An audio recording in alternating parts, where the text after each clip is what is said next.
Oprah. Ev was resting on the beige satin cushioned bench at the edge of the bed in the Trump International Hotel and Tower when the lights flickered back on. The Chicago River glimmered below, reflecting the second city like an underground fireworks show.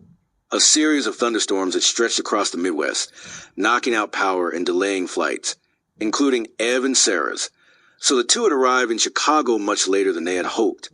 Then, while checking into their hotel, the power had gone out.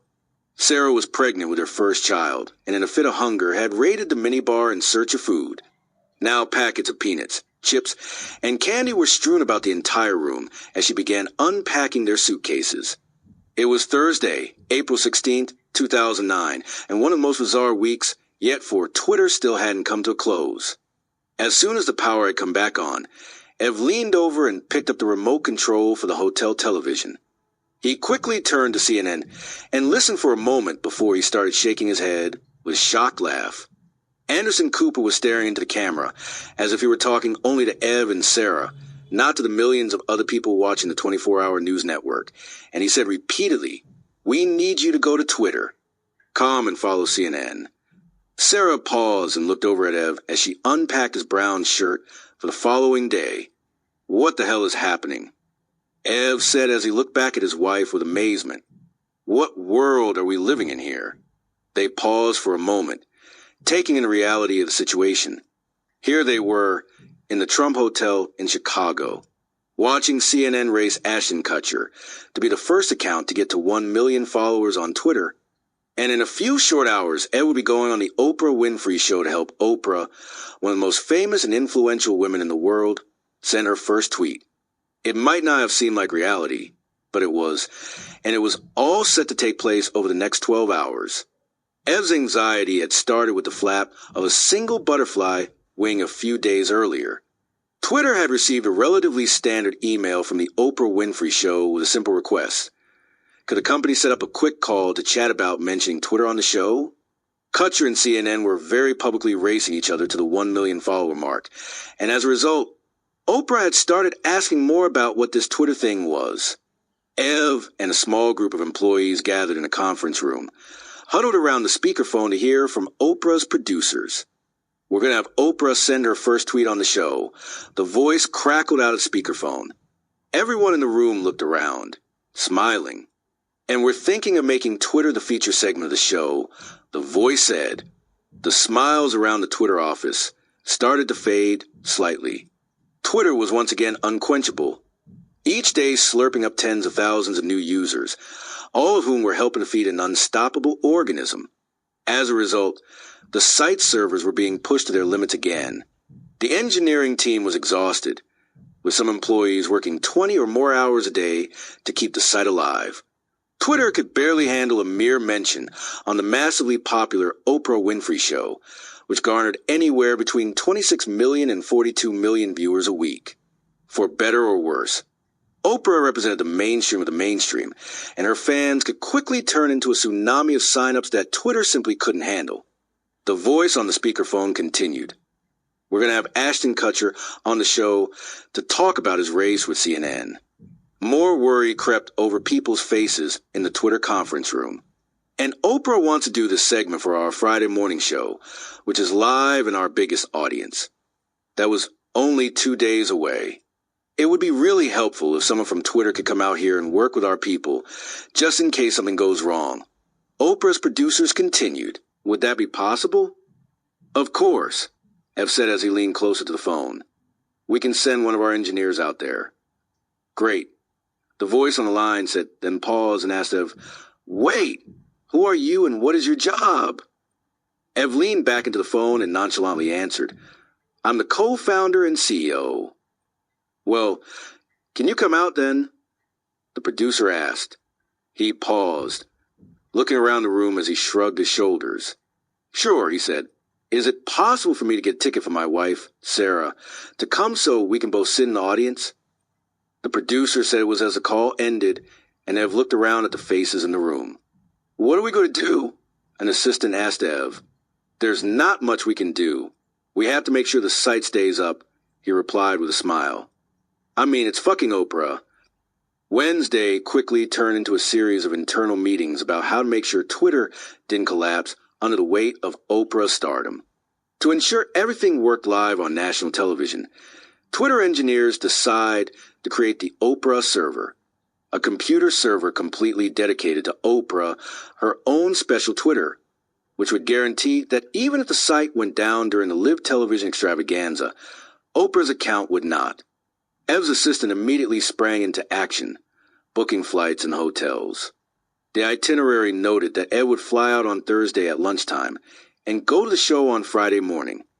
Although he would sit in the audience, he would be there to help Oprah's producers if they had questions as the queen of daytime television strolled through the valley of social media.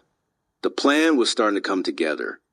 And then, on Thursday morning just after 7 o'clock, as Ev and Sarah were getting ready for flight to Chicago, packing clothes, Ev's cell phone rang with a Chicago number. Ev speaking, he said, unsure who was calling so early. "Hello, Evan," said a woman who introduced herself as one of the producers from the Oprah Winfrey show he had spoken with earlier in the week. "We've had a bit of a change of plan," she said. "We decided we want you on the show with Oprah tomorrow. The butterfly wing had just turned into a hurricane." The producer explained that Ed would be interviewed by Oprah in front of 7 million viewers, and that Ashton Kutcher would be patched in via Skype video conference from California. This would all follow Oprah sending her first tweet on live television. Ev hung up the phone, his face white. "Who was that?" Sarah asked. "Holy shit, I'm going to be on Oprah tomorrow," he said, petrified and excited. After emailing the team to tell them about the change of plan, he tweeted, "Tomorrow just became a very big day." As the Oprah preparations were being put in place, Twitter was still scrambling to handle the sign-ups from Ashton Kutcher's race with CNN.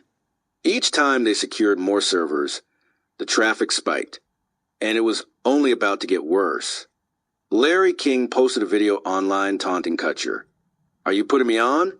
Are you kidding?" King said to the camera, "Do you think you can take on an entire network?" This led to more sign-ups. Kutcher recruited his famous friends, like Shaquille O'Neal and P. Diddy, to help spread the word. Still more sign-ups. And now here they were, as Ev and Sarah watched from Chicago, just minutes away from determining the first Twitter account to reach 1 million followers.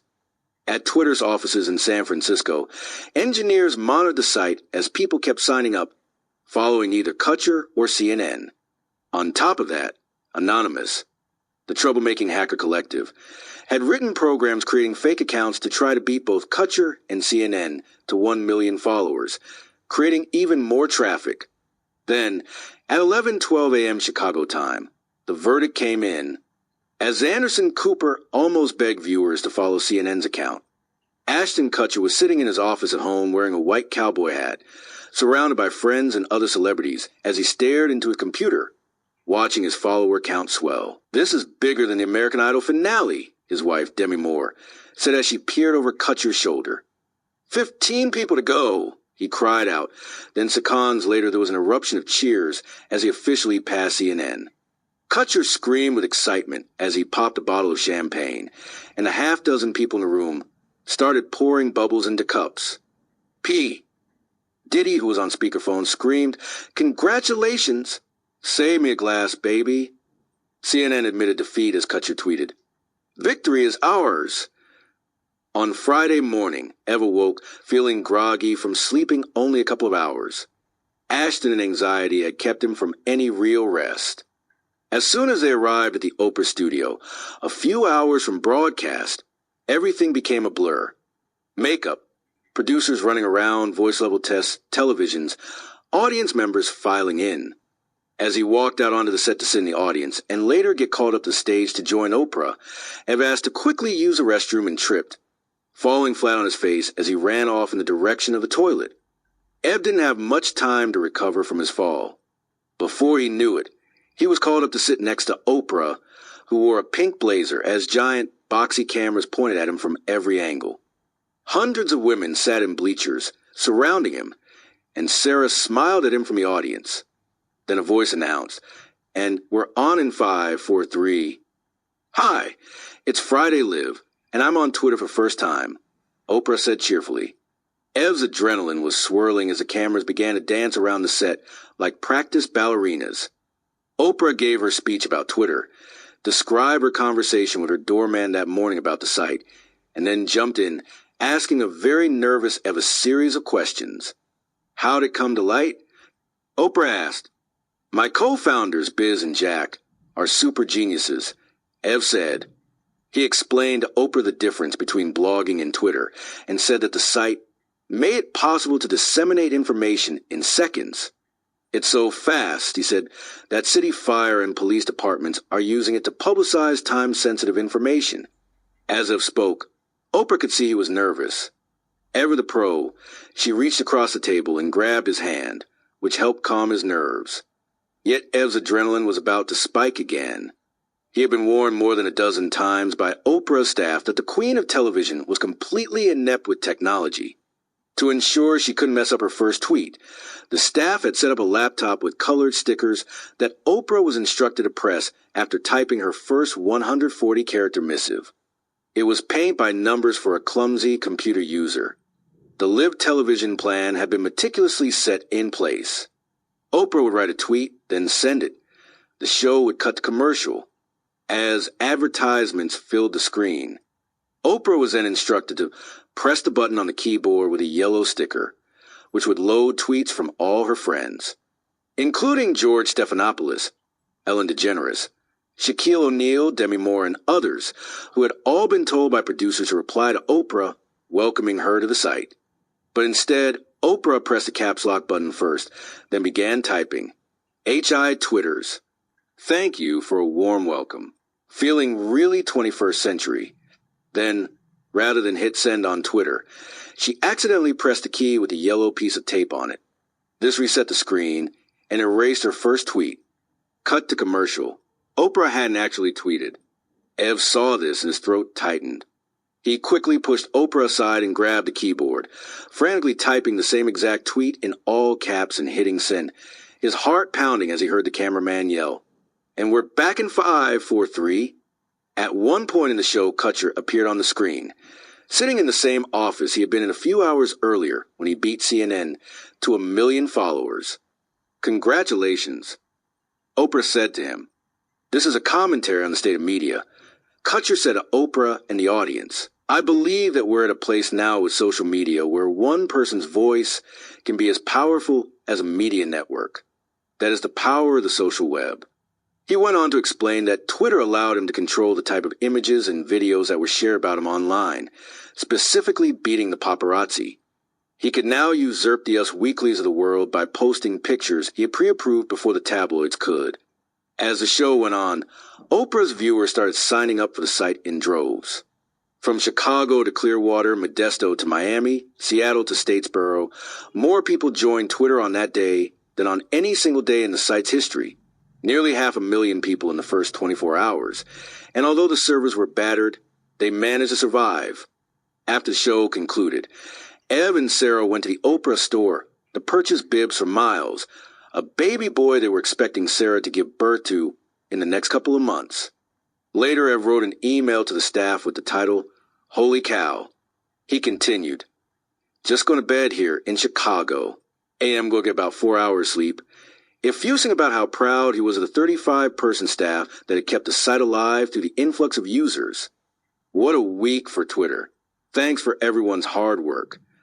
Ed was glowing with pride, but not everyone was happy.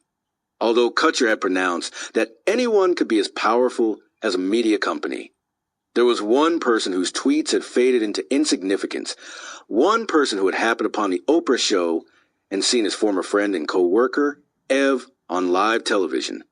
Noah had watched in disbelief as he realized he'd been completely erased from the Twitter story. He tweeted, Watch him on TV.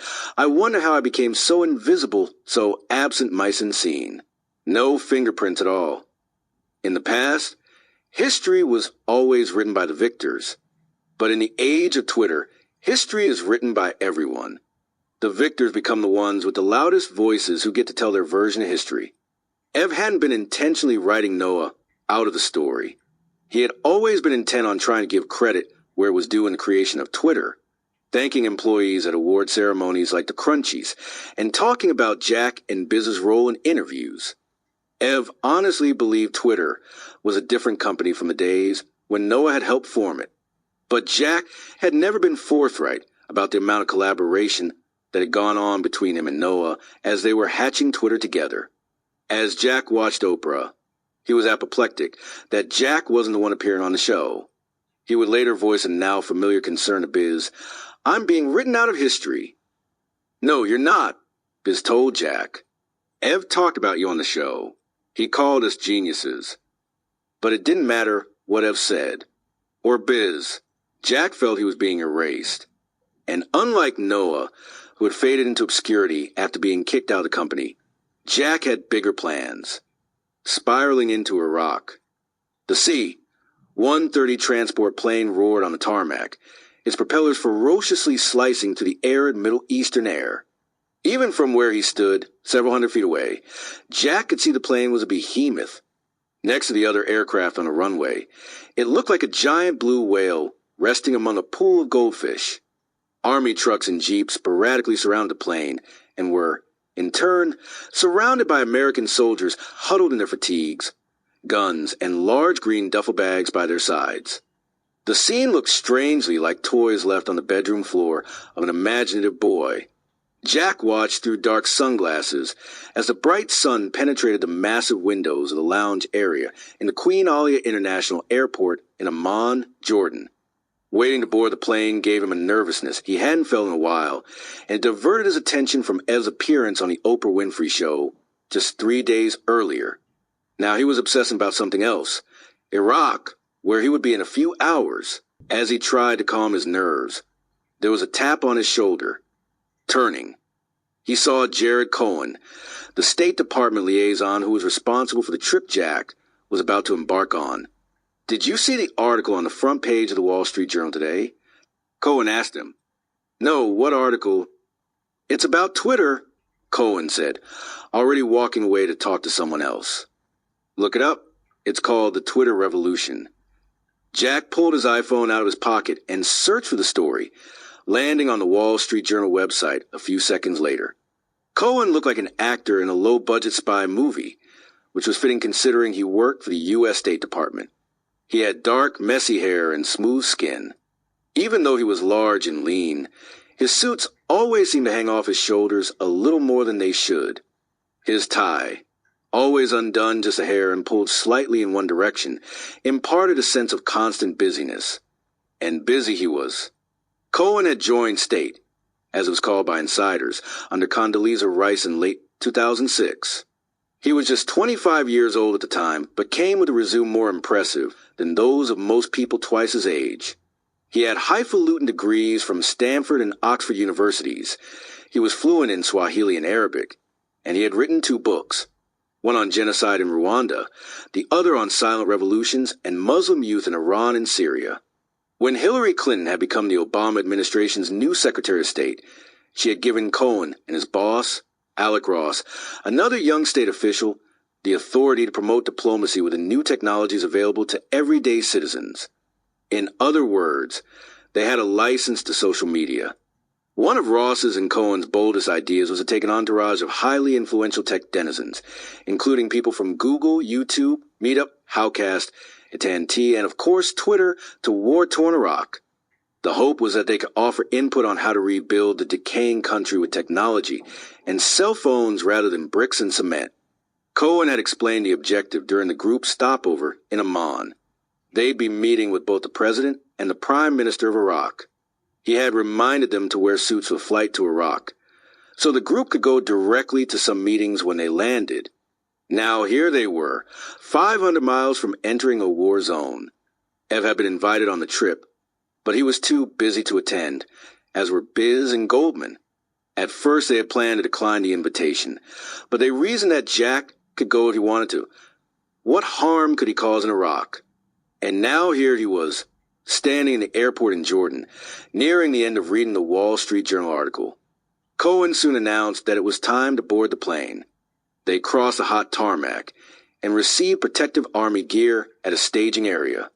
They then shuffled into the sea. 1:30, immediately noticing there were no windows.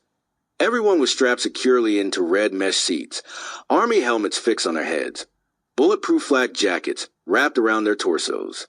Jack, sitting close to Cohen and Scott Hefferman, the founder of Meetup, looked to the rear of the plane, where Army personnel sat holding machine guns, clearly heading to Iraq for different reasons. For the tech delegation, it was a difficult scene to comprehend. The dark, round hull of the military plane exposed its metal innards, except for an American flag that hung from the ceiling, proudly proclaiming which team its passengers were on. The heat inside the plane made the scene even more unnerving. There would be no peanuts on this flight. A ripple of fear and excitement undulated across the group as the plane began the long, steady climb to 28,000 feet. As Jack sat dripping sweat, he wasn't thinking about the fact that he would soon be meeting with the Iraqi president. Instead, he was obsessing about the last line of the Wall Street Journal article he had read on the ground in Jordan. The piece had been a profile of Twitter and, as the subtitle suggested, the brains behind the web's hottest networking tool. But it wasn't the title or subtitle of the article that vexed him, or the illustration of Biz and Ev, sans Jack, or the mere mention of Jack's involvement in Twitter. It was instead the last line that sent a now familiar anger through his veins. Ev had told the Wall Street Journal reporter that there was a possibility that Twitter would soon go public, but probably without, as he has little interest in running a public company. No, Ev was interested in working on another idea, he told the reporter. He's been pondering a way to revolutionize email. Jack repeated the last line in his head over and over during the flight. Revolutionize email. Why had Ev had kicked him out of the company if he didn't even want to run it? As the plane started to slow, he noticed people around him take their helmets off and start sitting on them like tiny footstools.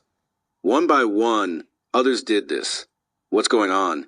Jack yelled over the rumble of the engines to the State Department employees sitting next to him. We're landing, the man screamed back. We sometimes take small arms fire as we land, and you don't want to take a bullet up your ass. Jack frantically removed his metal helmet and slid it below him to protect his balls. As he did, the plane started to turn rapidly. Landing AC, 1:30 at war-torn Baghdad International Airport, is not like a simple passenger plane arrival at JFK. There are no fasten seatbelt signs or stewards demanding that you turn off your iPad. In Iraq, planes have much bigger concerns. Specifically, not being shot down by rocket launchers.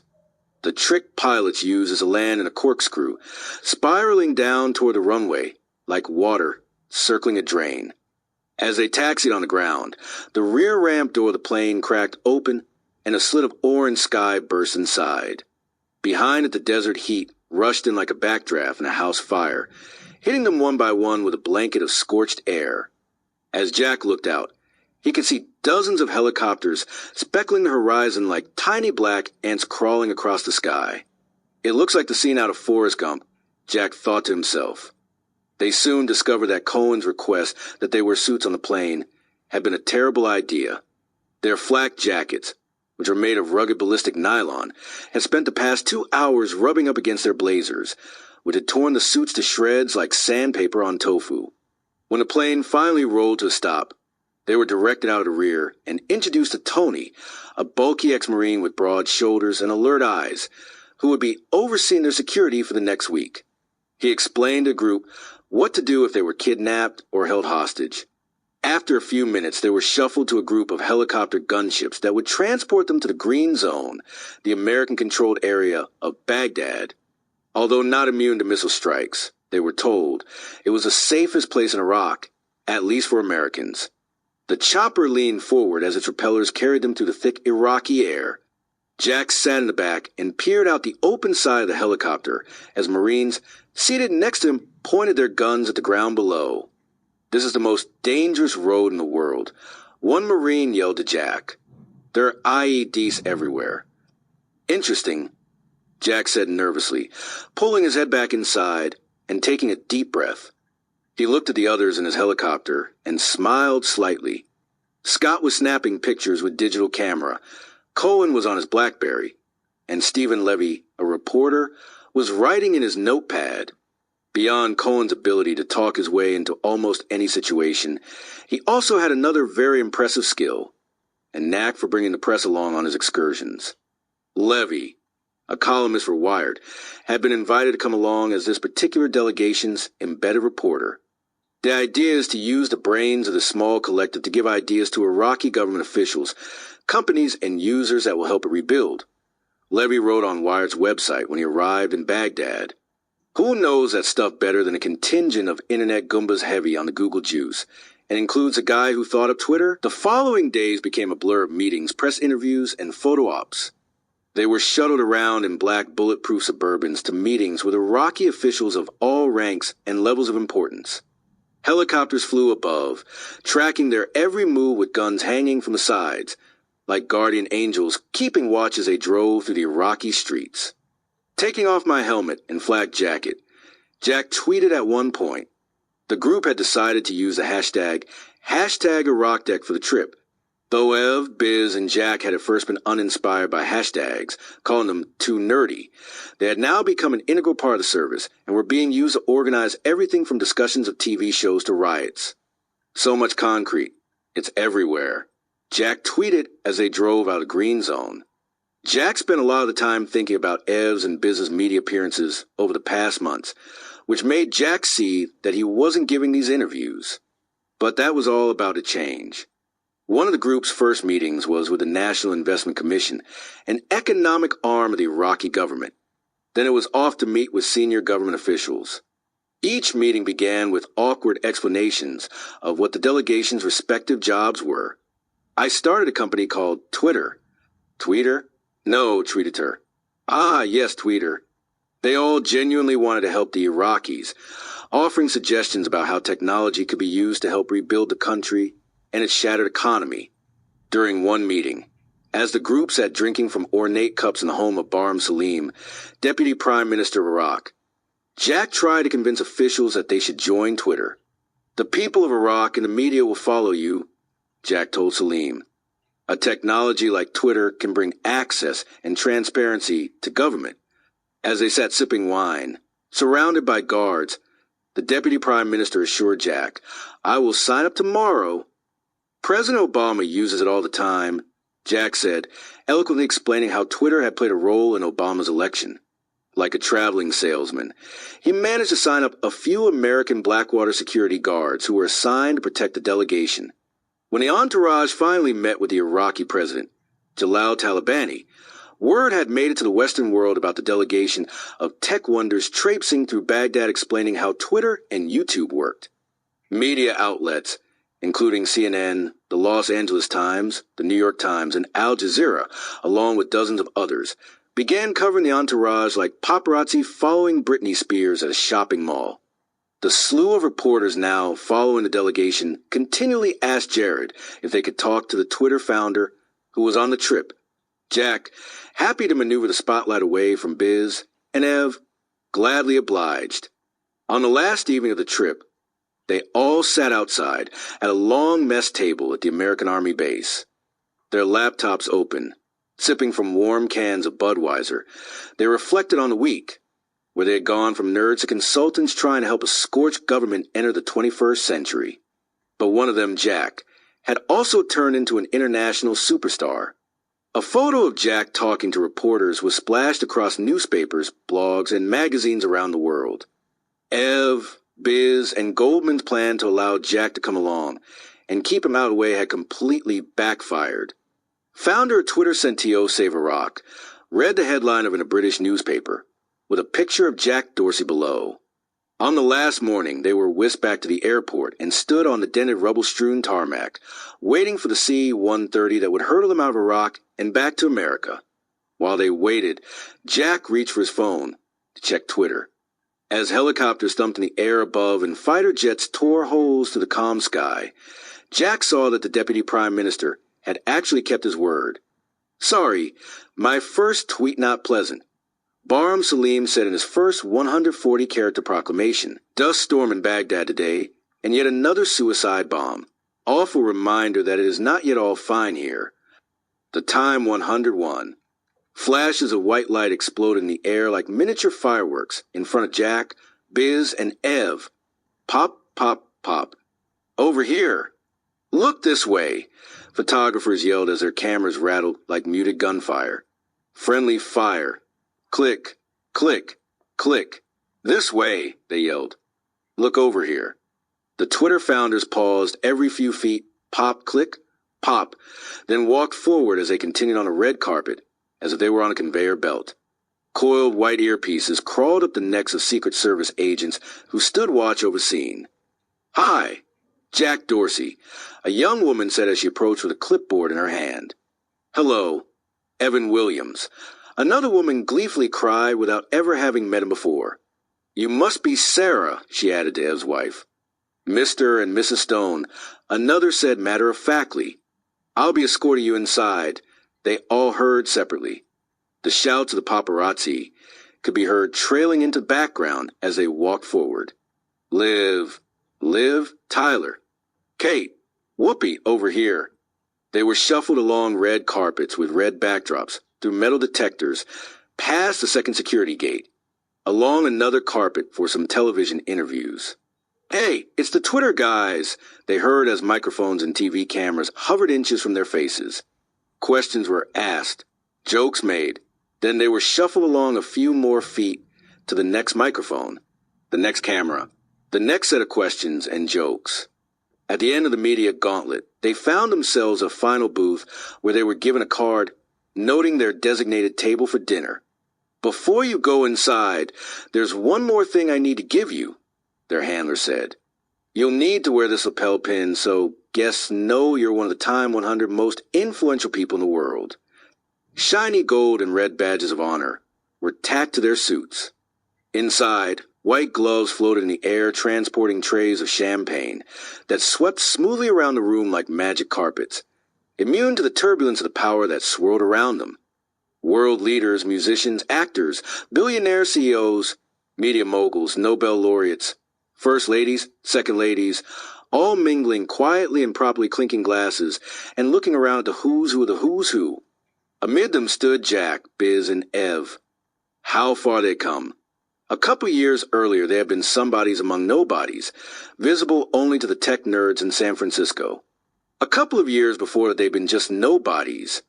Jack with blue dreadlocks, wheeling a stroller around Berkeley, a hacker nanny sleeping on couches.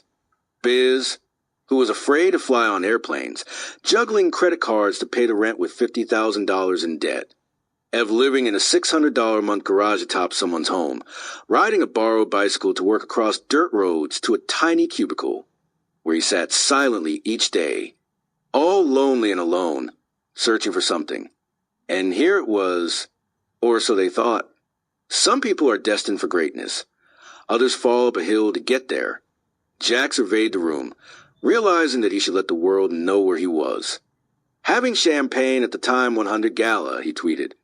Oh, you're Whoopi Goldberg. Biz said upon meeting the award-winning actress. I loved you in Star Trek, he said excitedly. She wasn't amused. Behind him, Stella McCartney, the world-famous fashion designer, stood huddled with her entourage, including Liv Tyler and Kate Hudson, each with their own fancy cocktail in hand. Laughter ricocheted around the space under the soft hum of conversation. Although the room was filled with celebrities, many of them were talking about three people, the Twitter guys. John Legend told the camera crew, I do Twitter. I just joined the bandwagon a few weeks ago. I'm up to 230,000 followers, which is not bad so far. Oh, wow, there's MIA. Jack said to Biz with the excitement of a child seeing a favorite cartoon character in real life. He briskly walked in her direction, the champagne in his glass sloshing like a giant storm in a tiny ocean. MIA, a famous rapper from West London, had signed up for Twitter only a few months earlier, but had instantly fallen into the deep end of the 140-character swimming pool. Standing there in a black dress and jean jacket, she told Jack that she loved Twitter because it allowed her to engage with fans and say whatever she wanted. As they stood there talking, Ev walked up and introduced himself. And you're with Twitter too? I asked Ev. Yes. Great, what do you do? "I'm the CEO," he said. "MIAs." Attention instantly shifted to Ev. Jack was annoyed that Ev had stolen the conversation, and that he was able to introduce himself as Twitter CEO. "Can you get together so I can take your photo, please?" someone asked. As Jack stood scowling, a photograph was taken of the group. MIA's husband leaned in. She scrunched closer, tilting her head. Ev turned and smiled, his black bow tie pointing up at an angle. But not Jack. He pursed his lips slightly, his brow tightening. Pop click, a moment caught forever. They were soon shuffled inside the main ballroom at Lincoln Center for dinner. Biz and Livy found their assigned seats at table 10. They chatted with Lauren Bush, the former first cousin, and John Favreau, the personal speechwriter for the President of the United States. As Jack found his way to a seat on the upper level, he scanned the room, looking for Ev. He caught a glimpse of Michelle Obama, then spotted Lorne Michaels, producer of Saturday Night Live, who looked like a forlorn teenager as he played with his phone and ignored everyone around him. Close by, Glenn Beck, the conservative Fox host, was snapping pictures with his smartphone while he chatted with Ariana Huffington, the liberal blogger. Behind him, Jimmy Fallon gave a small laugh at a joke. Then Jack saw him. Ev, seated at table 2, literally the best seat in the house, in front of the stage where Michelle Obama stood. Ev was seated with Joy Behar, co-host of The View, and Moot, who had won the title World's Most Influential Person after his website for Chan had rigged the Time vote. Jack took a large gulp from his glass of champagne.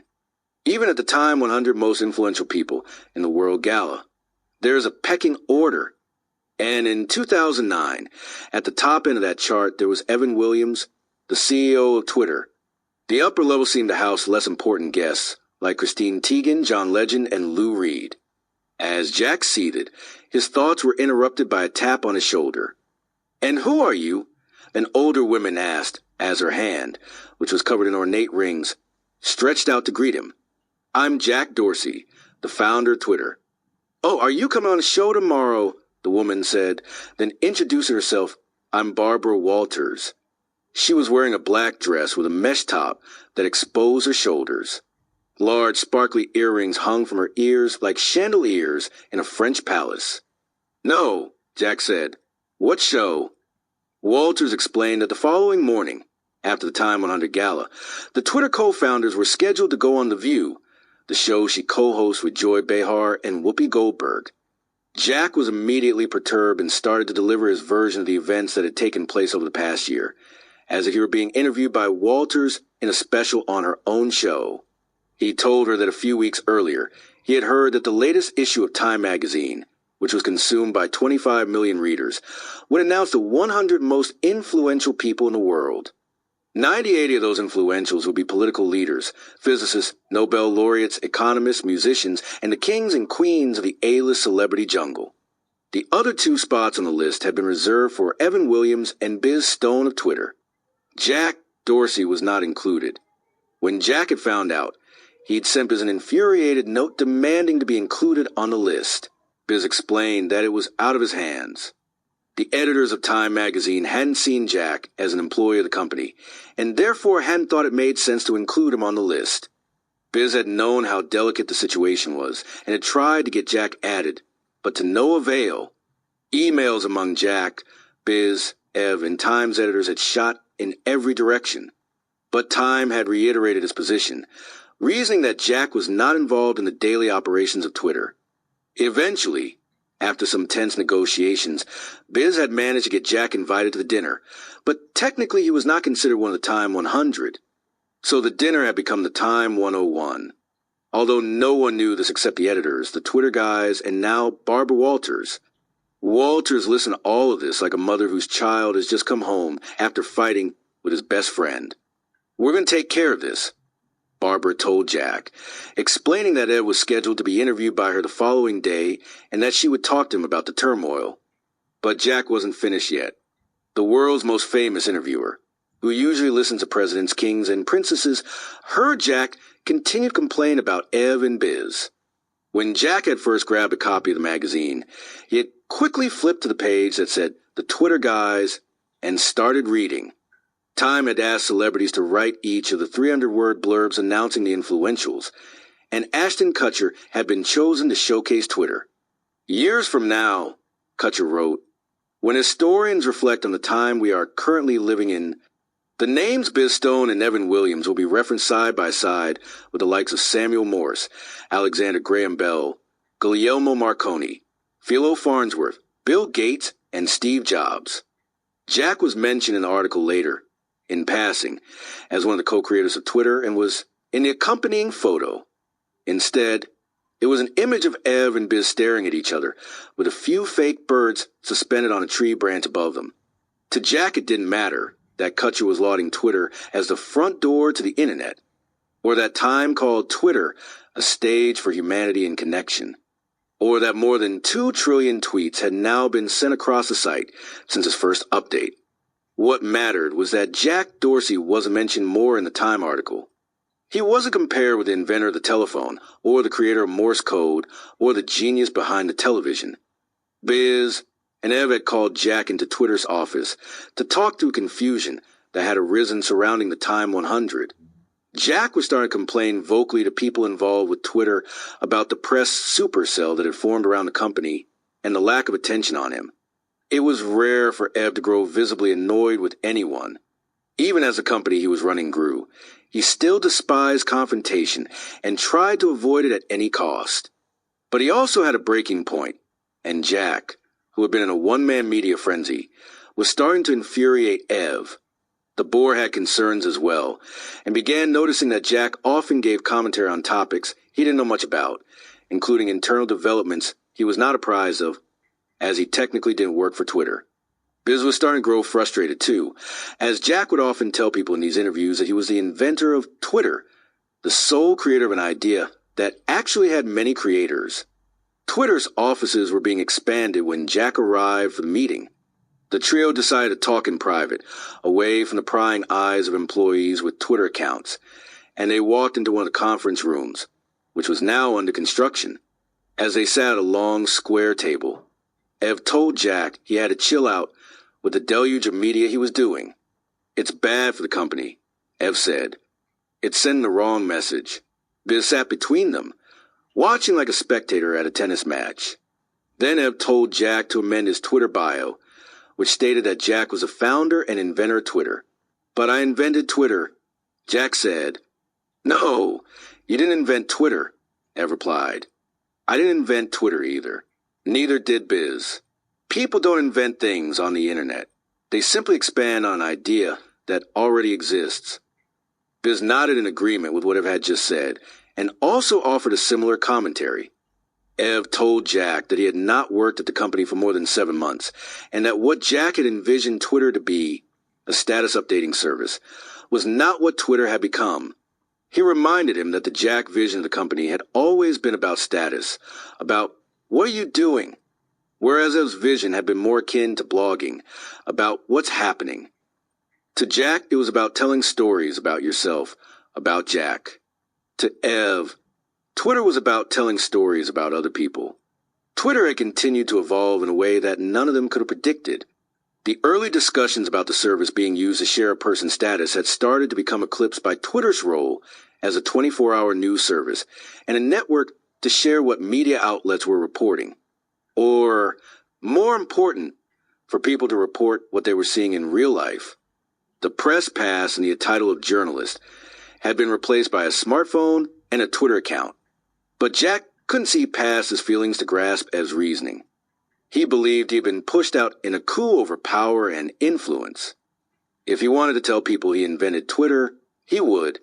And the bigger it became, the more he hungered to be back on the throne as its rightful owner. Seated at dinner with the 100 most influential people in the world, Jack couldn't get past the fact that Ev was being introduced as the CEO of Twitter, not Jack. That Ev was sitting at table 2, not Jack. That Ev was a few feet from the First Lady of the United States of America, who was speaking into a microphone on the stage, talking about innovation and entrepreneurship as she looked directly at Ev, not Jack. Ev, not Jack. Iranian Revolution. Secretary of State Hillary Clinton waited patiently for Alec Ross, her senior advisor on innovation, To finish drawing in his notepad, she was sitting on a robin's egg blue silk couch in her outer office at the State Department. A large crystal chandelier hung motionless from the ceiling, overlooking the group of government officials below. Ornate white molding framed every aspect of the room, doors, windows, and the faux candle lights that protruded from the walls. After drawing a number of shapes on the page, Ross stopped his pen's erratic motion and paused to take in his masterpiece. He gave himself a slight nod of approval, smirked, then handed the page to Secretary Clinton. If someone had barged into the room at that moment, they might have believed the group was in the middle of a game of Pictionary with the highest-ranking diplomat in the United States. But of course they weren't. There was a momentary stillness in the room as Clinton studied the page. The scene could have been straight from an old painting hanging in the National Gallery of Art a few blocks away. Seeing such a scene without knowing the people in the room, one would have had a hard time determining what era it was from. Although the group surrounding Clinton were all tech and innovation advisors, there were no cell phones out on the oval oak coffee table sitting like a fire pit in front of them. No laptops or iPads, either. Just a single coffee table book and small, decorative beige bowl. Every single gadget belonging to the group sat about 40 feet away, sleeping behind the crash doors of the Secretary of State's office. All forms of technology, with the exception of paper, are strictly forbidden inside any high-level top-secret sensitive compartmentalized information or TS-SCI area, to ensure that no one can record a sensitive conversation or snap pictures of a top-secret document. This was why Ross was drawing Twitter on a piece of paper, explaining to Secretary Clinton, in the abstract, how it worked. So people type what they want to say into a box, Ross explained, pointing to the top of the page as he scooted his chair forward on the large blue and peach oriental rug beneath him. They can then send a tweet pressing this button, he said, pointing to the right of the page, and then it's distributed to their followers, who can then res-hair it with the people who follow them. He paused mid-sentence, realizing that he would now need to explain the concept of following to Clinton. He looked over at the other State Department officials, including Anne-Marie Slaughter, Director of Policy Planning at State, who had been summoned to a private meeting with Clinton to explain how Twitter worked. As they continued explaining the importance of the service, Slaughter jumped in. A 17-year-old with a smartphone can now do what it used to take an entire CNN crew to do, she said. It's bringing transparency to opaque places. Ross, who was 38 years old at the time, had thick brown, wavy hair and a boyish demeanor that made him look like a teenager. During his first year at State, he had been nicknamed the Obama guy after he was hired from the Obama campaign, where just a year earlier he had helped the current president beat Hillary Clinton in the Democratic primaries. One of the tools in his arsenal had been the same technology he was now explaining to her. Twitter. It's allowing us to see inside places like Syria and Iran, places where the media can't go, Ross said. The meeting was taking place now because of something that had happened a few days earlier. On June 12, 2009, Biz had noticed a few green Twitter avatars fall into his feed that looked slightly alien, like colored sprinkles landing on vanilla ice cream. Ev saw them too, then Goldman and other Twitter employees. But at the time, no one knew what they meant. That was until Twitter engineers started noticing spikes in the amount of activity coming from Iran. A few hours later, news reports, some citing Twitter, began surfacing that Mahmoud Ahmadinejad, the Iranian president, had announced that he had won the majority vote in the Iranian presidential election.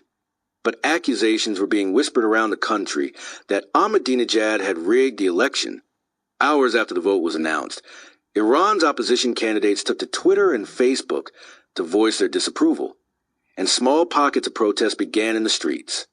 By the following day, as information spread on Twitter, the protests had grown to dozens of major cities across Iran. Seas of people wearing green bandanas and waving green flags, which reflected the color of the losing opposition party, took to the streets demanding a recount. Although Ahmadinejad dismissed the protests, equating them to passions after a soccer match, he cut off text messaging, Facebook, Twitter, and a variety of other forms of communication in the country, hoping to quell the protests. But the tech-savvy Iranian youth began using workaround websites to one-up the government, continuing to get information out to the rest of the world with Twitter and other social tools. Hashtag Iran election, hashtag Iran, hashtag Stopamati, and a long list of other Iran-related hashtags became the top trending topics on Twitter.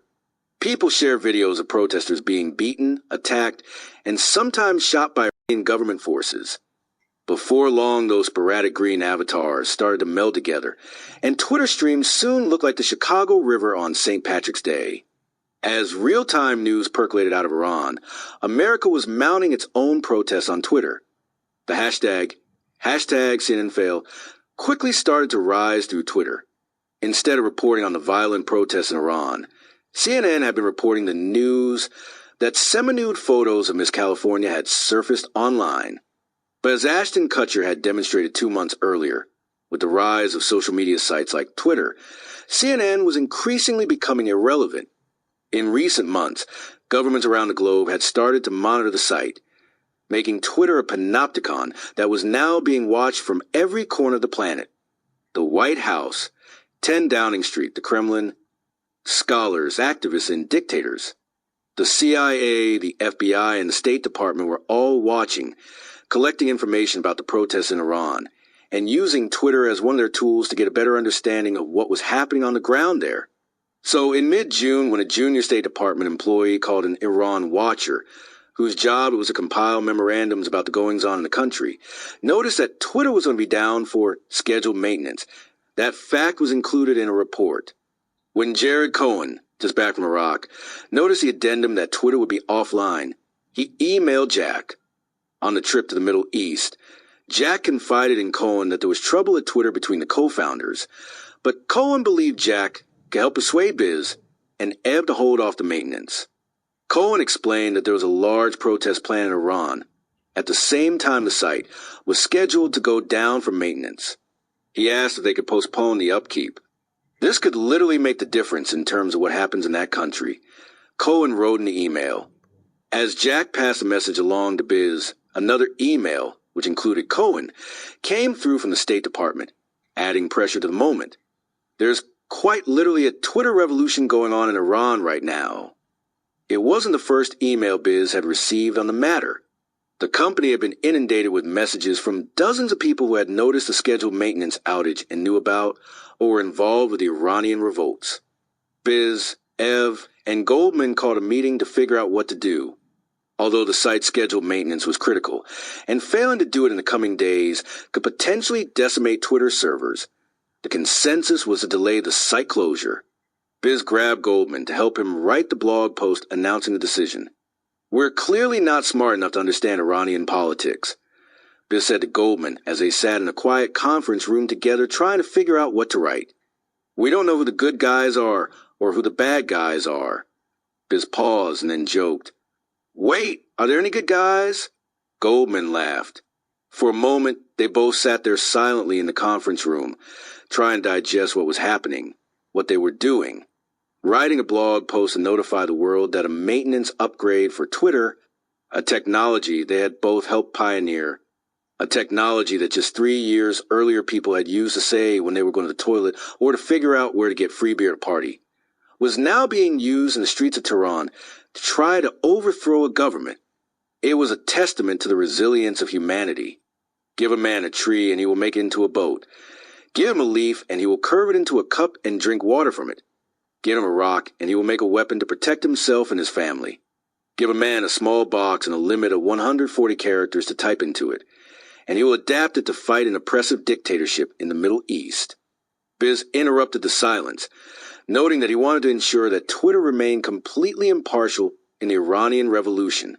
I want to be sure that Twitter is not in the story, he said as they began writing again. We are not standing with or against the protesters. We just love this use of Twitter. At 4:15 p.m., Biz published to the company website the blog post announcing that the downtime had been rescheduled. A critical network upgrade must be performed to ensure continued operation of Twitter, the post said. However, our network partners recognize the role Twitter is currently playing as an important communication tool in Iran. Tonight's planned maintenance has been rescheduled to tomorrow between 2-3 ppst. He added, trying to distill Twitter's involvement. Our partners are taking a huge risk, not just for Twitter, but also the other services they support worldwide. We commend them for being flexible in what is essentially an inflexible situation. Business plan backfired. The story went global, with Twitter and its involvement appearing on the front page of newspapers around the globe. Mark Landler, the New York Times diplomatic correspondent who broke the story, noted that although the Obama administration says it's tried to avoid words or deeds that could be portrayed as American meddling in Iran's presidential election, it looked like it just had meddled. On Monday afternoon, a 27-year-old State Department official, Jared Cohen, emailed the social networking site Twitter with an unusual request: delay scheduled maintenance of its global network. Wrote Landler, who had heard about the delay through sources at State, which would have cut off service while Iranians were using Twitter to swap information and inform the outside world about the mushrooming protests around Tehran. And the media storm continued. I wouldn't know a Twitter from a tweeter, Secretary Clinton had said at a news conference as the protests had begun. The United States believes passionately and strongly in the basic principle of free expression, Clinton said as she stood at a podium surrounded by dozens of TV cameras and news reporters. And it is the case that one of the means of expression, the use of Twitter, is a very important one, not only to the Iranian people, but now increasingly people around the world, and most particularly young people. After the New York Times article, people behind the scenes were not happy. The White House, the State Department, and, of course, Twitter. At the State Department, Cohen's name was being tossed around with the word fired. When he showed up for a pre-scheduled meeting with his counterparts at the White House, he looked as if he were suffering from a rogue flu. What the fuck did you do?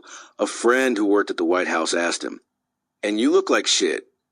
Cohen returned to the State Department and was told to wait at his desk until his fate was decided.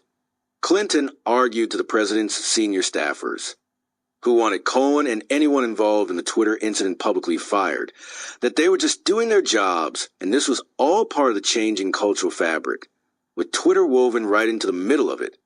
The next day, during a morning meeting, Clinton walked up to where Cohen was sitting, dropped the New York Times on his table, and sternly pointed to the article. "This is great," she said, her finger thudding against a newspaper. "This is exactly what we should be doing." But one person who didn't have a full-time job was not being treated so kindly. Jack. The New York Times article had mentioned Jack's name as the person who had agreed to pause the site's downtime, even though he wasn't an employee at Twitter. Although it wasn't Jack's fault that he was perceived as taking credit this time, it didn't matter to Ev, Biz, and Goldman, who were dismayed when they read his name in the article. Biz and Ev had spent days turning down press interviews about the situation in Iran, telling media outlets that they didn't think it was appropriate for Twitter to get involved in such a volatile political situation, especially one where protesters were being attacked by their government. Now it seemed Twitter had been seen as picking a side in an international war of words. It had been seen on one side a moral and diplomatic fence, exactly the last place it wanted to be. The accidental billionaire. "I bet he tries to buy us," Goldman said to Alexander McGillivray, who had recently joined the company as its general counsel. Ev looked at them both as he took another bite of his sandwich at Charlie's restaurant in Palo Alto. "No way," said McGillivray, who was nicknamed Amac, which sounded like someone saying, "Hey, Mac," when they called him. "Not after what he just did. There's no way they'll try to buy us." "I agree with Amac," Ev said. "Come on, that would be totally awkward." "No, he will." Goldman said, "What do you want to bet, Amac? Come on, let's bet." Goldman, Ev, and Amac had a relationship that stretched back to 2003, when Google had purchased Blogger. At the time, Amac had been a deputy general counsel at Google, and he had become the new blogging team's go-to lawyer at the company. At Twitter, he had been thrown in head first. "I'm not a big gambler," the boyish-looking 36-year-old replied to Goldman as if laughed at the two of them. "Okay, then a handshake?" Goldman responded, reaching across the table. "Fine," Amac replied, looking back at Goldman through his round wire-rimmed glasses. "A handshake, but there's no way he's going to try and buy us." "We should go," Ev said, looking at his watch. A few minutes later, they were back in Amac's decrepit 1985 brown Honda Civic. Ev, sitting in the front seat, was dictating directions from his phone. Goldman stared out the back window. "This guy's worth $7 billion. Goldman said sarcastically as they drove past a nondescript house. They soon found a parking spot a few houses away. As they walked up to the house, it seemed tiny. The exterior color looked like a flat beige from a distance, but up close it was apparent that areas of the walls had been touched up with different mismatched shades, some darker, some lighter. The front yard, which was about the size of a studio apartment, was scattered with browning patches of grass. A few spindly plants swayed in the light breeze. They meandered around the unassuming black Acura parked in the driveway and walked up to the front door. Ev knocked, then turned to Amac and Goldman, who stood with curious looks on their faces. A few seconds passed, and they heard the door handle turn. Mark Zuckerberg appeared. "Oh, hey guys," Mark said as he opened the door, standing there in jeans, a t-shirt, and his signature blue Adidas flip-flops. "Hey guys," he said again, as if he hadn't already said it once. "Come on in." Mark spoke in sound bites. "We're still waiting on a couple people to show up. Let me show you around," he said as he led them down the hallway of the home he shared with his girlfriend, Priscilla Chan. "Thanks again for coming down here. I appreciate you meeting at my house. You know, I didn't want anyone to see us on campus, and to think something is going on." He laughed as he looked at Ev. Ev returned an awkward smile. Understandable. He wasn't in much of a laughing mood. A few days earlier, relations between Twitter and Facebook had turned from cordial to sour. Now here they were, trying to resolve something that was likely unresolvable. At 3 p.m. on Wednesday, June 23rd, 2010, a couple of weeks earlier, Josh Ullman, an engineer at Twitter, had unveiled a new Twitter tool called Find and Follow, would allow people to find and follow their Facebook friends on Twitter. But barely seconds after the new feature was publicized, it stopped working. Ullman, a clever, round-faced engineer who always seemed to be squinting through his glasses, had joined Twitter after working for Facebook for nearly 2 years. So he knew immediately what had happened. "We got a problem," Ullman told Evan Goldman as he rushed toward Ev's office. "Are you sure they shut us down?" Ev asked after hearing the news. "And it's not a bug?" "Nope. They shut us down," Ullman replied confidently. "Our app is still live on Facebook, but they disabled the Friends.get call, and it keeps returning a 0, he said in programmer speak. In other words, Facebook had changed the locks on its door, at least for Twitter, blocking access to the site's friends list, even though thousands of other sites were allowed to access the same Rolodex.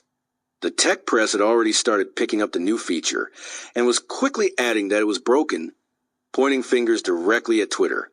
So to defend itself, the company spent the next few hours engaged in a very public spat with Facebook.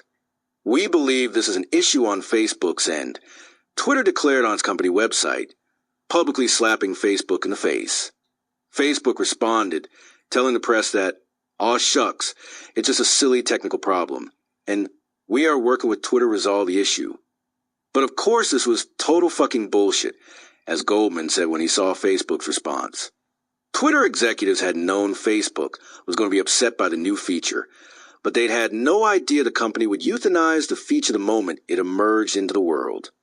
Earlier in the week, during a Twitter management meeting, executives had decided to show Facebook what it planned to release.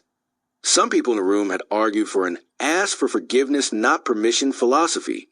But Goldman decided to reach out to Bret Taylor, Facebook's chief technology officer, whom he had worked with at Google years earlier.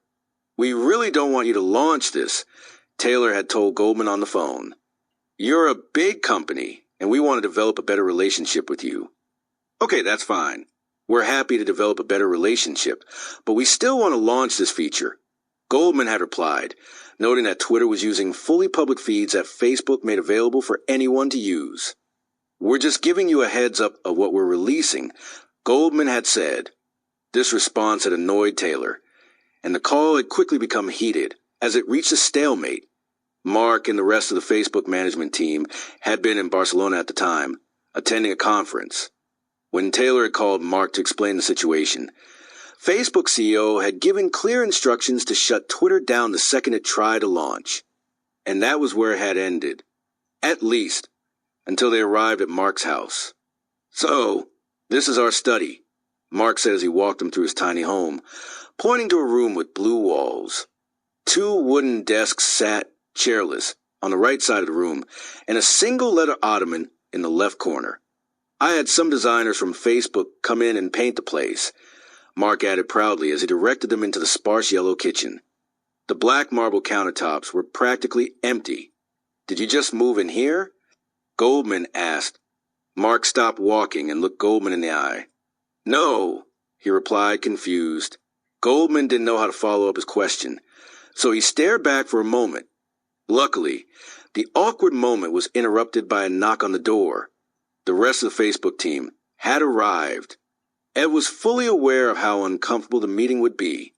He had been in a similar situation when Facebook had tried to buy Twitter a year and a half earlier. Everyone shuffled into the living room, where there were not enough seats for all the people in attendance. Although Mark had been publicly disregarding the 140-character competitor, once telling a group of close friends that Twitter was such a mess it's as if they drove a clown car into a gold mine and fell in, he was actually worried about the company. In a recent interview with a blog inside Facebook, Mark had admitted, "I looked at their rate and thought if this continues for 12 months or 18 months, then in a year they're going to be bigger than us." But then he downplayed his worry. "It just turned out that their growth rate was kind of unnatural," he said. "They got a lot of media attention, and it grew very quickly for a little period of time." But that wasn't actually correct. Twitter was still growing at speeds it had never seen before. You don't end up on Oprah, featured in Time magazine, in front-page stories in the New York Times and Wall Street Journal, featured in the World Cup, and fueling revolutions, and then find that people suddenly stopped signing up. Each week, Twitter continued to break records. After Facebook had shut down Twitter's latest feature, Mark had reached out to Ev and suggested the two meet to figure out how we can work together better. As everyone shuffled into the living room, Mark sat down first, and like a kid's game of musical chairs, everyone else quickly grabbed a seat closest to where they were standing.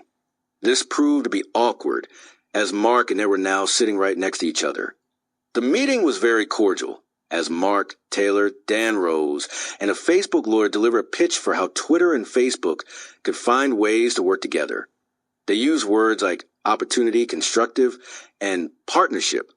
Every few seconds, Mark awkwardly turned his head to look directly at Ev, who was a mere few inches away.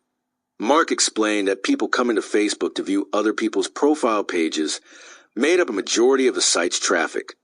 Facebook's news feed or timeline was being used only as a springboard to get people to look at profile pages. He explained, "We have the exact opposite experience," Ev said, noting that the Twitter timeline made up 90% of the site's traffic. People's profile pages just 10%. "I know," said Mark, who always did his homework. "That's why I think you guys are doing great stuff. It would be amazing if we could." He paused. "If we could do something with you guys as a partner, but there might be things that made sense if they were more closely aligned."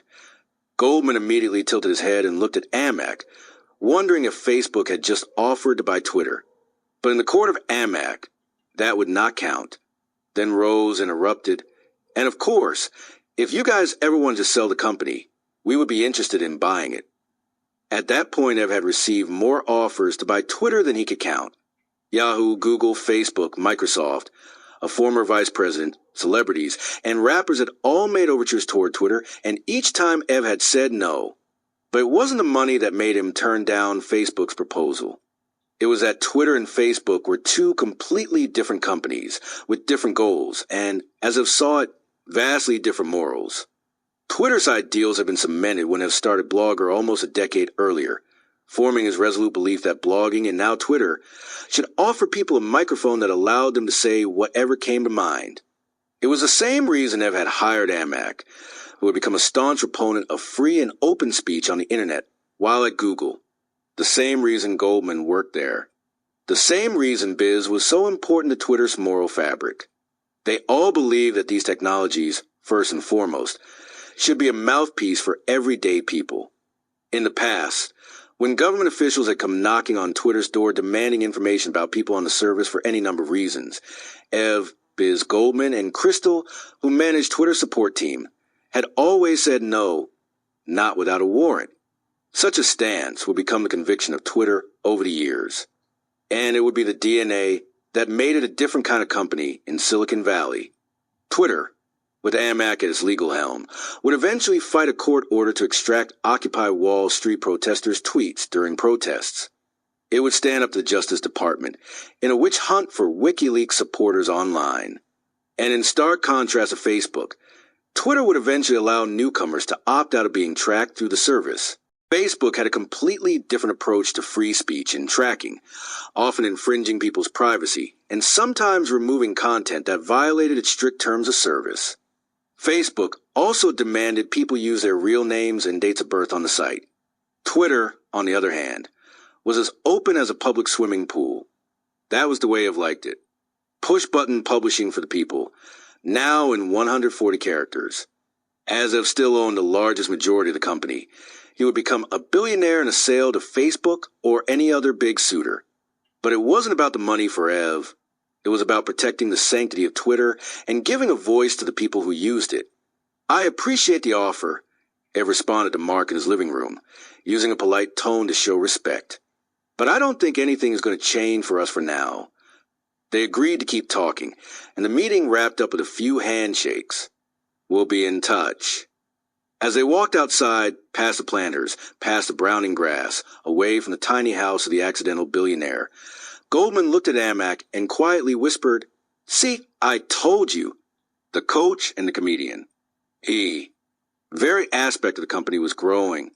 The number of sign-ups, the number of people visiting the site each minute, and every other Twitter-related metric continued to double, triple, and quadruple. In 2007, people had been sending 5,000 tweets a day. By 2008, the company had been processing 300,000 tweets each day. As 2009 rolled on, that number grew by 1,400% to 35 million tweets sent each day. But the number of employees at the company had grown slowly and was still in the double-digit range. Although the board had been pressing up to hire a new CTO, COO, and CFO, among other high-level jobs, Ev couldn't decide which candidates were the right ones. In typical Ev fashion, he preferred to pick from a litter of friends, people he trusted who wouldn't try to undermine him or hurry his slow decision-making. This was something Ev had promised himself he would never do again, take too long to make a decision. Back in 1996, when he was 24 years old, Ev had moved back to the family farm after the company he had started in Lincoln, Nebraska, had flopped. "We're giving up the office," he told his employees and friends one afternoon. "Everyone just go home."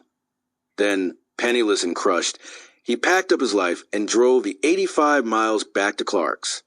The company, which was called Plexus, a name he had randomly found in the dictionary that meant a network of nerves or vessels in the body, had been run by Ev and his brother and, before they shut the doors, had employed 10 part-time staffers, most of whom were Ev's friends. Ev had pitched his father, Monty, on the idea a year earlier. "The web is going to be huge," he'd explained. "Plexus could be the biggest web shop in all of Nebraska." Monty trusted his nonconformist son and agreed to bankroll the business. After nearly a year, his father's money was completely gone, some of his friendships destroyed, his relationship with his brother splintered. After the company flopped, Ev sat at the table where he had once toiled over algebra and history homework and played back the past year in his mind. He took a deep breath, put his pen to paper, and started to make a list. 1, 2, 3, 4, 5. He paused as he rounded the corner past 10. Before long, he made it all the way to 34. The list was a collection of all the ideas he had come up with while running Plexus. But this wasn't a good list.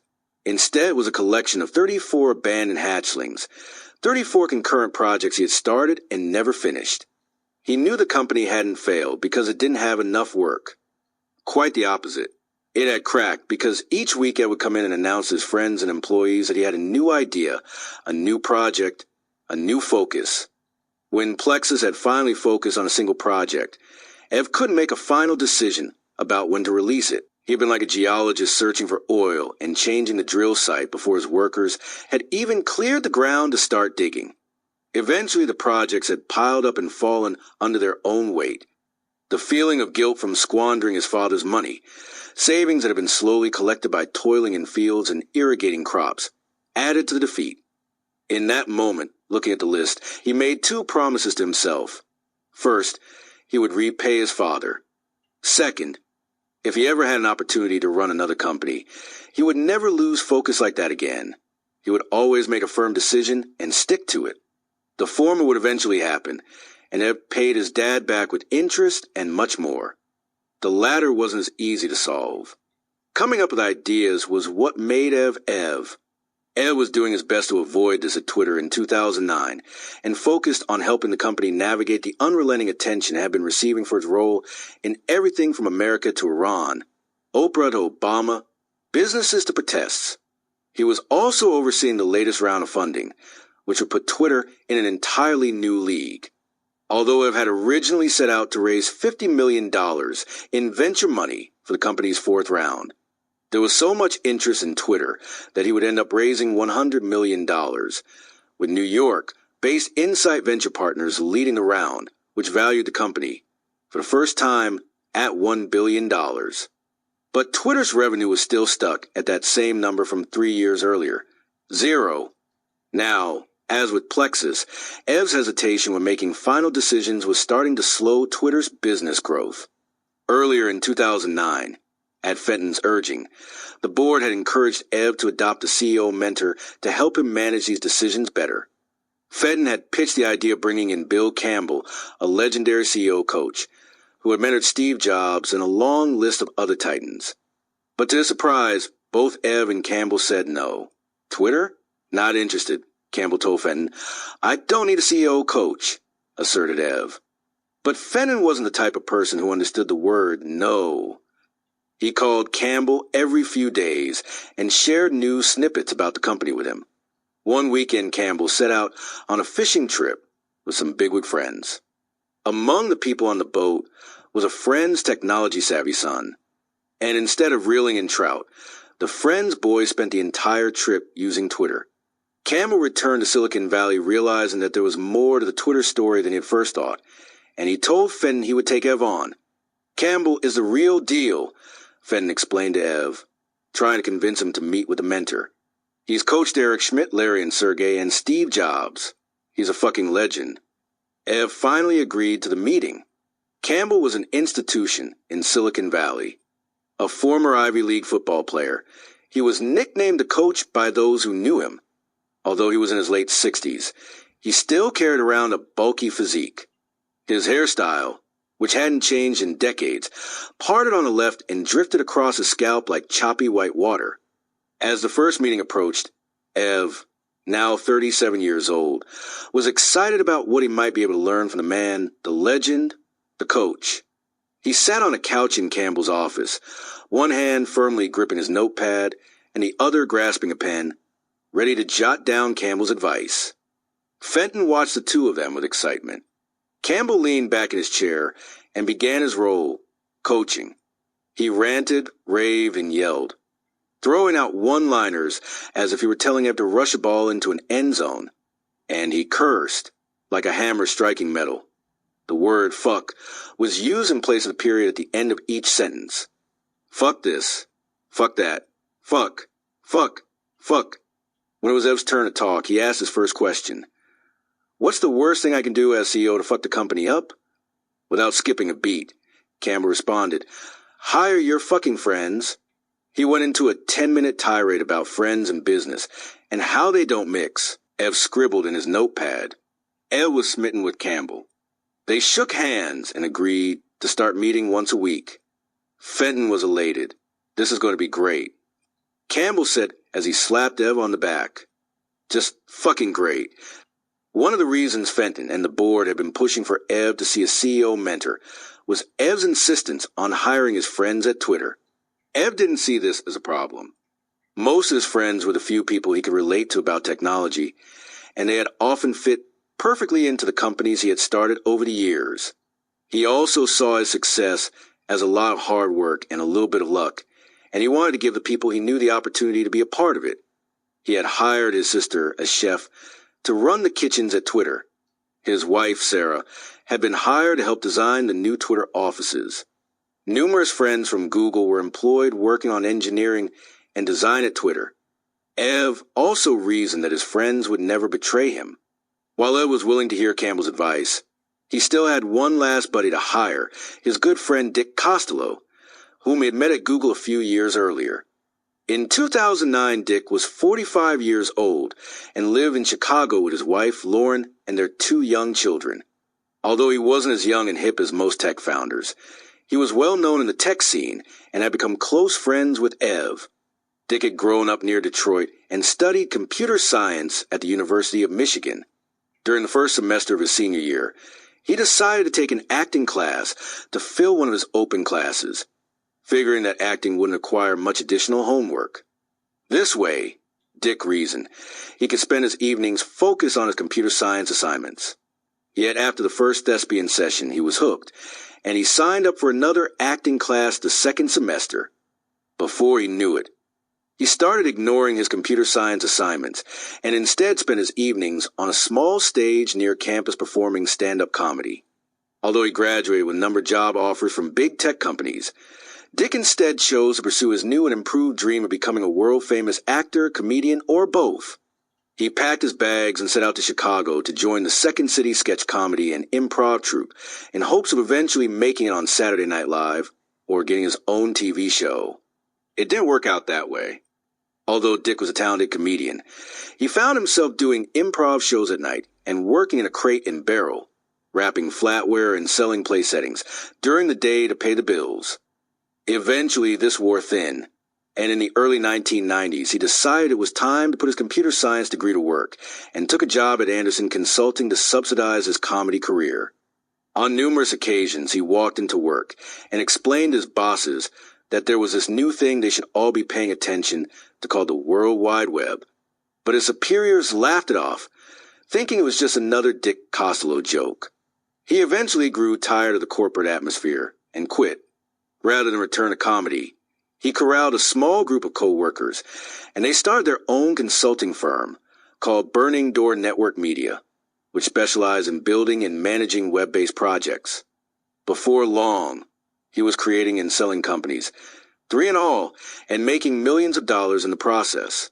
One of the companies that put him on the map was SpyInit, a service that notified people when a website they were interested in had been changed.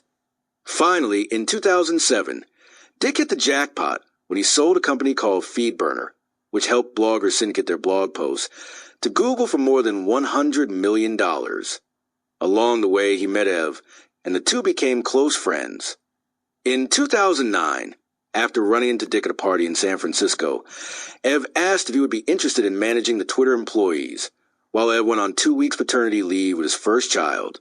The conversation quickly escalated to Ev asking if Dick would be interested in a full-time job as Chief Operating Officer of Twitter.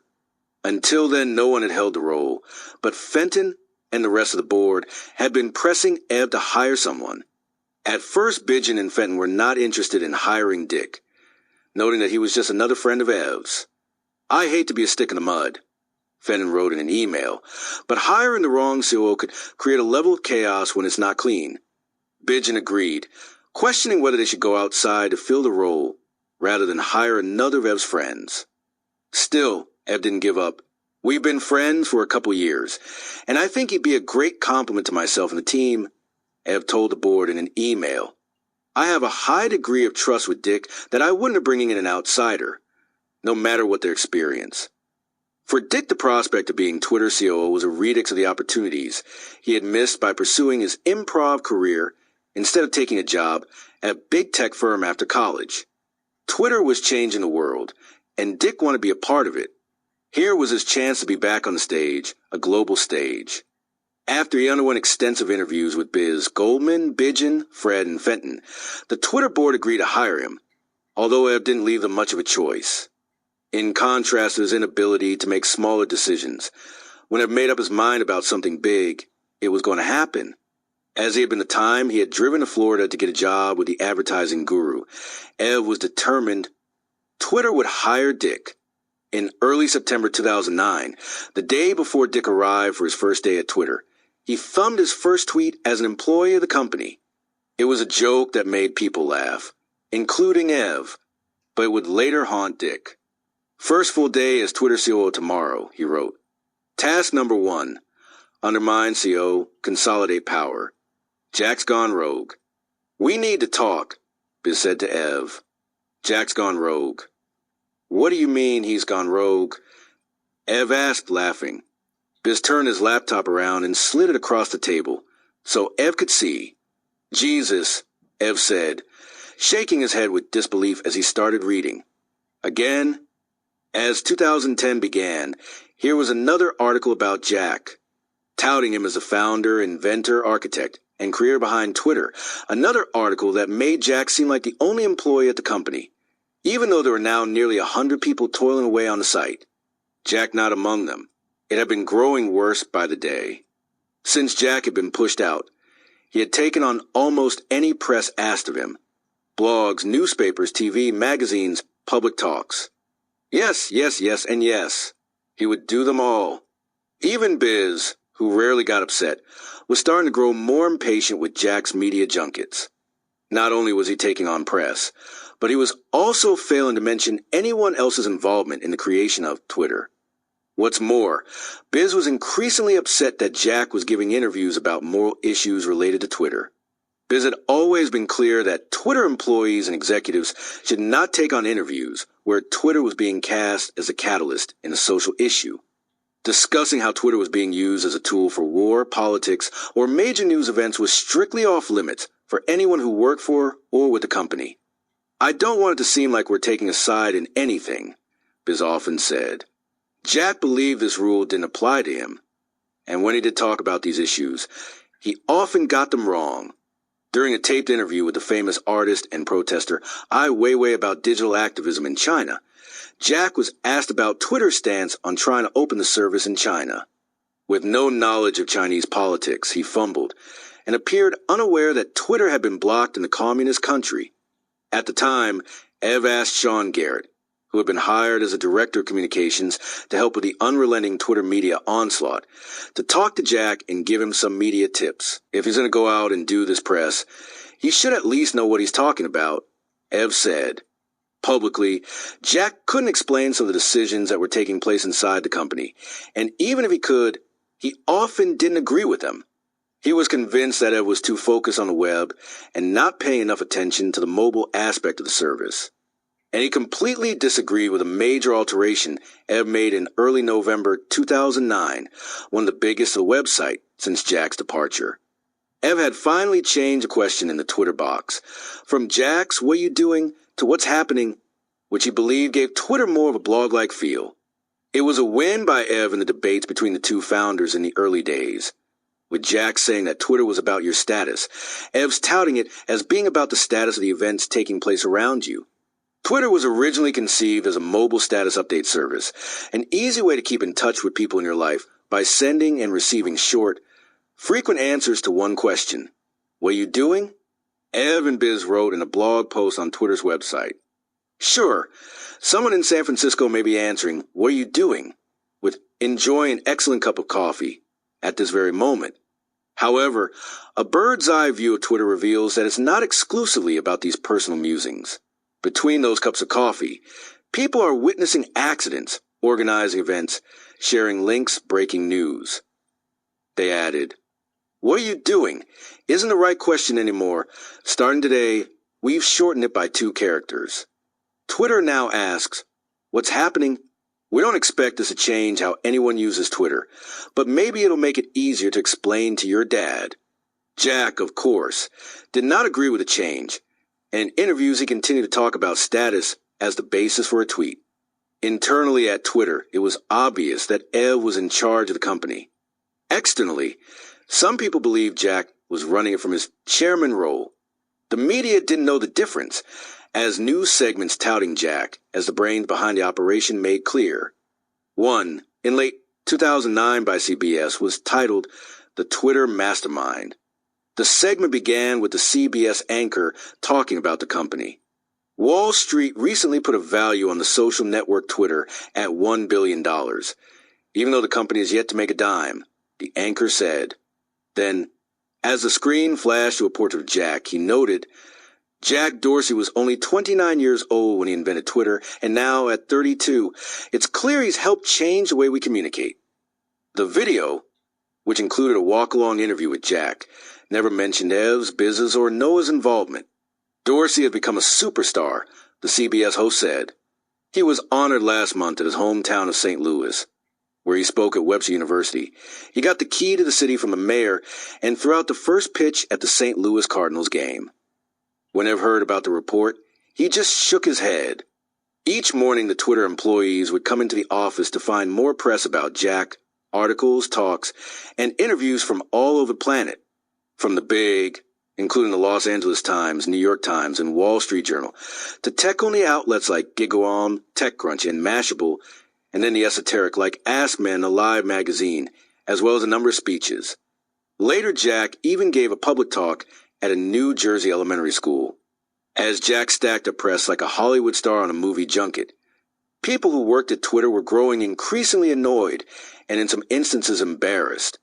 The company's investors had started to become frustrated by the press too. There were a number of meetings held at Twitter's offices to discuss how to handle the situation. On more than one occasion, Ev debated removing Jack from the board entirely, but he thought the public relations backlash and resulting tarnish to Jack's image would do more to damage Twitter than Jack was currently doing. But it wasn't just Jack's press junkets that were gaining the ire of his co-founders and Twitter's investors. As he continued his development of his new company, Square, he was using his Twitter email address to set up meetings with venture capitalists and the media, often saying he would be happy to discuss Twitter when he actually intended to present his new company. When investors realized this, it started to get back to Ev, Biz, Fred, Bidgen, and others at the company, and there were more meetings to decide what to do. They were also frustrated that Jack had previously changed his Twitter bio to read inventor and founder of Twitter. There had been decisions to fire off warning shots to Jack, telling him to stop pulling a bait and switch with his Twitter email address.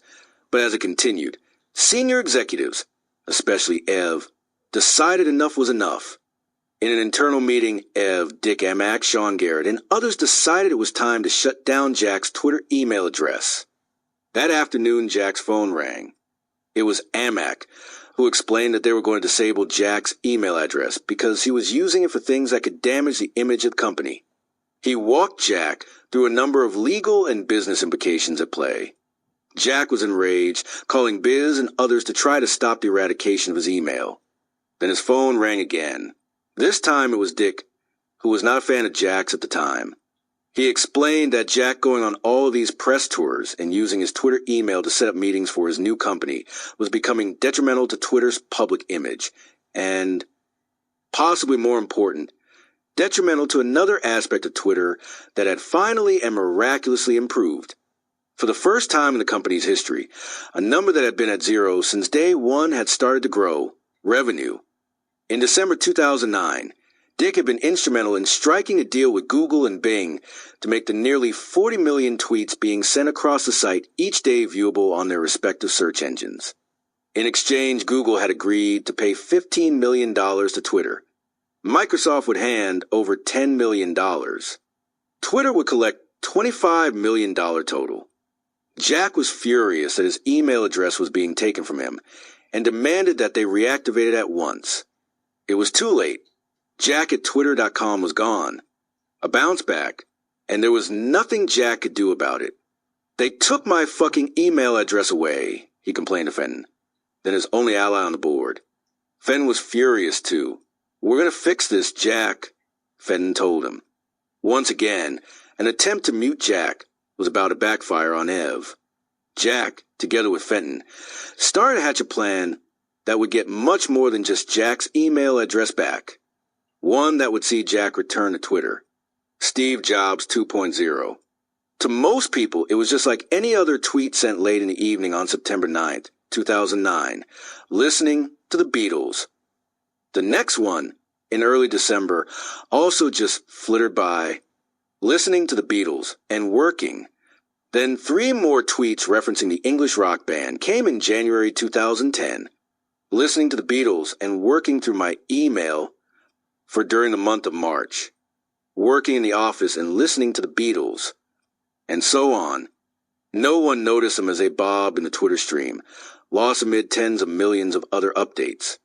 But for Jack, who had sent all of those Beatles-related tweets, they were the very beginning of a 1,000-mile journey, a reinvention of self, and a transformation that would see the man from St. Louis, who just a few years earlier had arrived at Audio, wearing a t-shirt with his phone number across his chest, go through a metamorphosis into a buttoned-up, suit-wearing, perfectionist, design guru CEO whom everyone believed resembled the greatest businessman in America, Steve Jobs. Jack had always been an admirer of Jobs, collecting the venerable CEO's quotes, researching his favorite designers, and trying to understand his business style, just like most young entrepreneurs in Silicon Valley. But unlike other young CEOs, Jack started to take the admiration a step further. In 2009, as Jack started building Square, he wasn't just looking at Jobs with admiration. He was emulating him. It started simply enough by letting everyone know he was listening to the Beatles, the Apple chief's favorite band. Jobs once told 60 Minutes that his motto for business is the Beatles. But as time went on, Jack started to emulate Jobs' appearance too. He experimented with Jobs' round glasses and cloned the mantra of a daily uniform. One day, he showed up to the office in blue jeans, a white button-up shirt, and a black blazer. And from that moment on, he rarely wore anything else in public. Jack began talking about Mahatma Gandhi, the nonviolent leader of Indian nationalism, after he discovered that Jobs had traveled to India for several months in 1974 in search of enlightenment. Jack made a portrait of Gandhi the screensaver on his computer and then tweeted the picture. He also started walking new Square employees along a path through San Francisco that would begin at a statue of Gandhi. He copied many of Jobs' decisions. He referred to rounding the edges in design meetings, a term Jobs began using in 1981 when he designed the Macintosh operation system. He set up the same weekly schedule for product meetings at Square that Jobs had commanded at Apple, and he started using Jobs quotes in his own speeches. Then Jack started hiring former Apple employees at Square, but their interviews were different from those of other candidates. Did you have the opportunity to work with Steve Jobs? Jack would ask, "Can you tell me a little about his management style?" During one discussion with a well-known Apple designer who had been hired at Square, Jack heard that Jobs didn't consider himself a CEO, but rather an editor. Soon Jack started referring to himself as the editor, not just the CEO of Square. During one talk to employees, he announced, "I've often spoken to the editorial nature of what I think my job is. I think I'm just an editor." Jack started saying, "No one has ever done this before," about his products, an exact quote from a Jobs interview in early 2010 at a conference.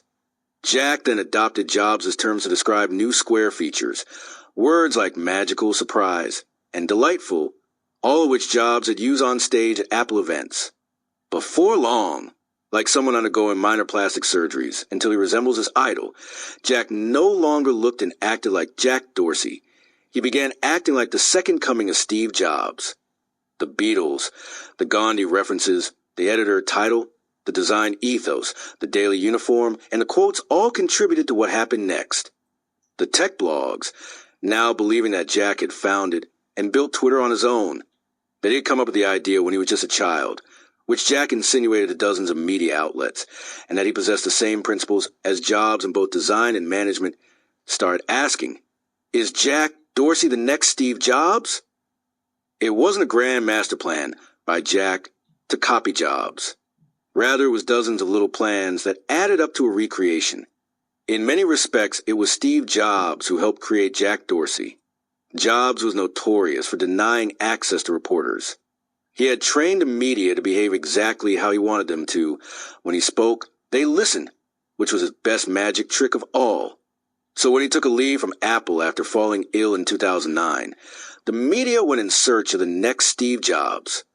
Jack walked like that duck, used the same quotes as that duck, wore the same glasses, had the same principles, and the same astounding theories on design as that duck. He even listened to Beatles. But for Jack, the carefully orchestrated invention of Steve Jobs 2.0 wasn't just about creating an aura of visionary. It also had the unintended consequence of lighting a fire that Jack had been trying to start since he had been ousted from Twitter. A fire that would smoke Ev out of the company too. On a late afternoon in mid-2010, Mike Abbott, who was vice president of engineering at Twitter, asked Jack if he could stop by the Square offices to chat. Abbott had no idea that Jack's title as chairman of Twitter was a veneer, along with the rest of the world. He believed Jack was powerful in high-level decisions at the company. And like most of Silicon Valley, he believed that Jack Dorsey was the heir apparent to the Steve Jobs mystique. They began meeting on a regular basis, discussing design and projects within Twitter. And then, one afternoon, the opportunity presented itself. "I need your help," Abbott told Jack. "We have no direction at Twitter, and I don't know where the company is going." Abbott explained that he didn't like working with Greg Pass, now Twitter's chief technology officer, that he didn't think Ev had solid direction, and that he needed Jack's help and guidance. "I don't know what to do," Abbott admitted. It was the moment Jack had been waiting for.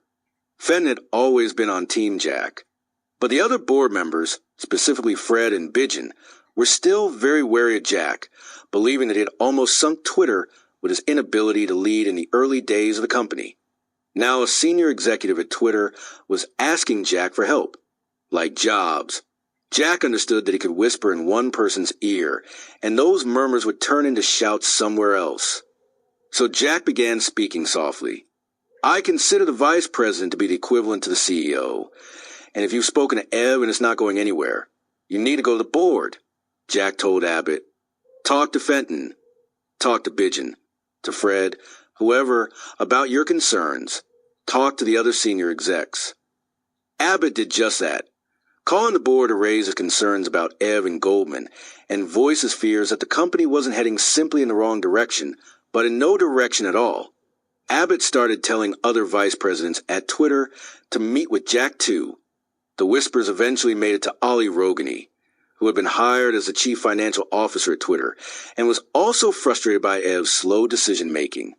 Ollie set up a meeting with Jack at Blue Bottle Coffee near Square's offices. There, amid the aroma of $5 cups of coffee, Ollie lamented the state of the company. Adam Bain, who was building revenue at Twitter, traipsed off to meet with Jack too, and then Dick followed too. It wasn't that the company was falling apart. Quite the contrary. Twitter had secured the search deal with Google and Bing, and was also now experimenting with advertising ideas, creating a new type of business experience where people could turn tweets into advertisements. The site was also finally on the mend. The engineering team had come up with an extensive long-term plan to rebuild the entire back end of Twitter, fixing the legacy problems that had plagued the company since its inception. The problem was Ev. He was still unable to make a decision.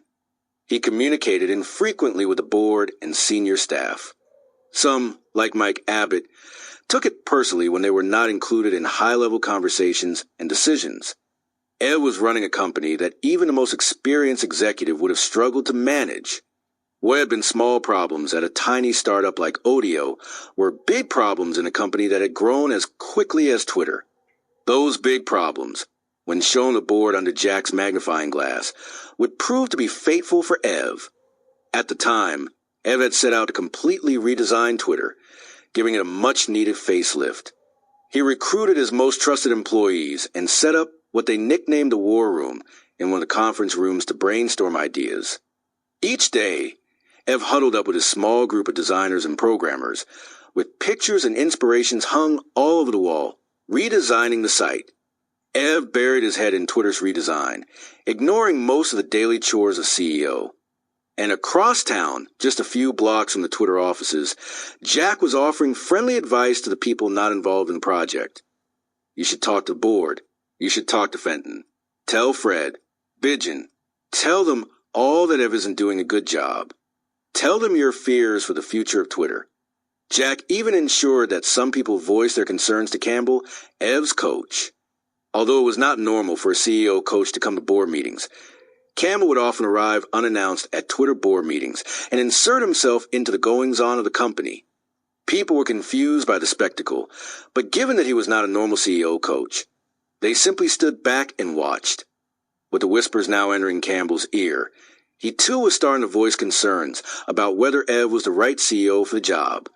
But he didn't tell Ev. Instead, he spoke to Fenton about the private coaching sessions going on between Ev and Campbell. Fenton then told Jack about those sessions. Like a snowball rolling down a mountaintop, accumulating every speck of dirt encountered and growing darker and larger with each tumble, the case against Ev started to gather an unstoppable momentum. Russian roulette relations. The snipers started showing up in the early morning. Dressed in all black, they climbed to the roof. Then, standing on gray concrete slabs, they unpacked long metal rifles and fine-tuned their scopes. Walkie-talkies could be heard giving off spurts of static as the masked men spoke to each other in Russian. For 2 weeks, black suits had been sporadically appearing at the Twitter offices at all times of the day. They swarmed around cubicles like ants in search of food, checking every nook and cranny of the building. Their shiny sunglasses concealed their eyes. Handguns were shrouded underneath dark blazers. Some had ferocious-looking dogs that sniffed the building for explosives. They peeked out of windows, quietly pulling back the blinds to peer down at the busy San Francisco streets below. "We will need a map of all the exits and elevators," one of them said in his thick Russian accent to a Twitter employee.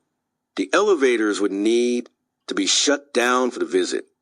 We will put the metal detectors at the entrance of the offices." After Dick had joined as COO, the company had gone on a hiring spree.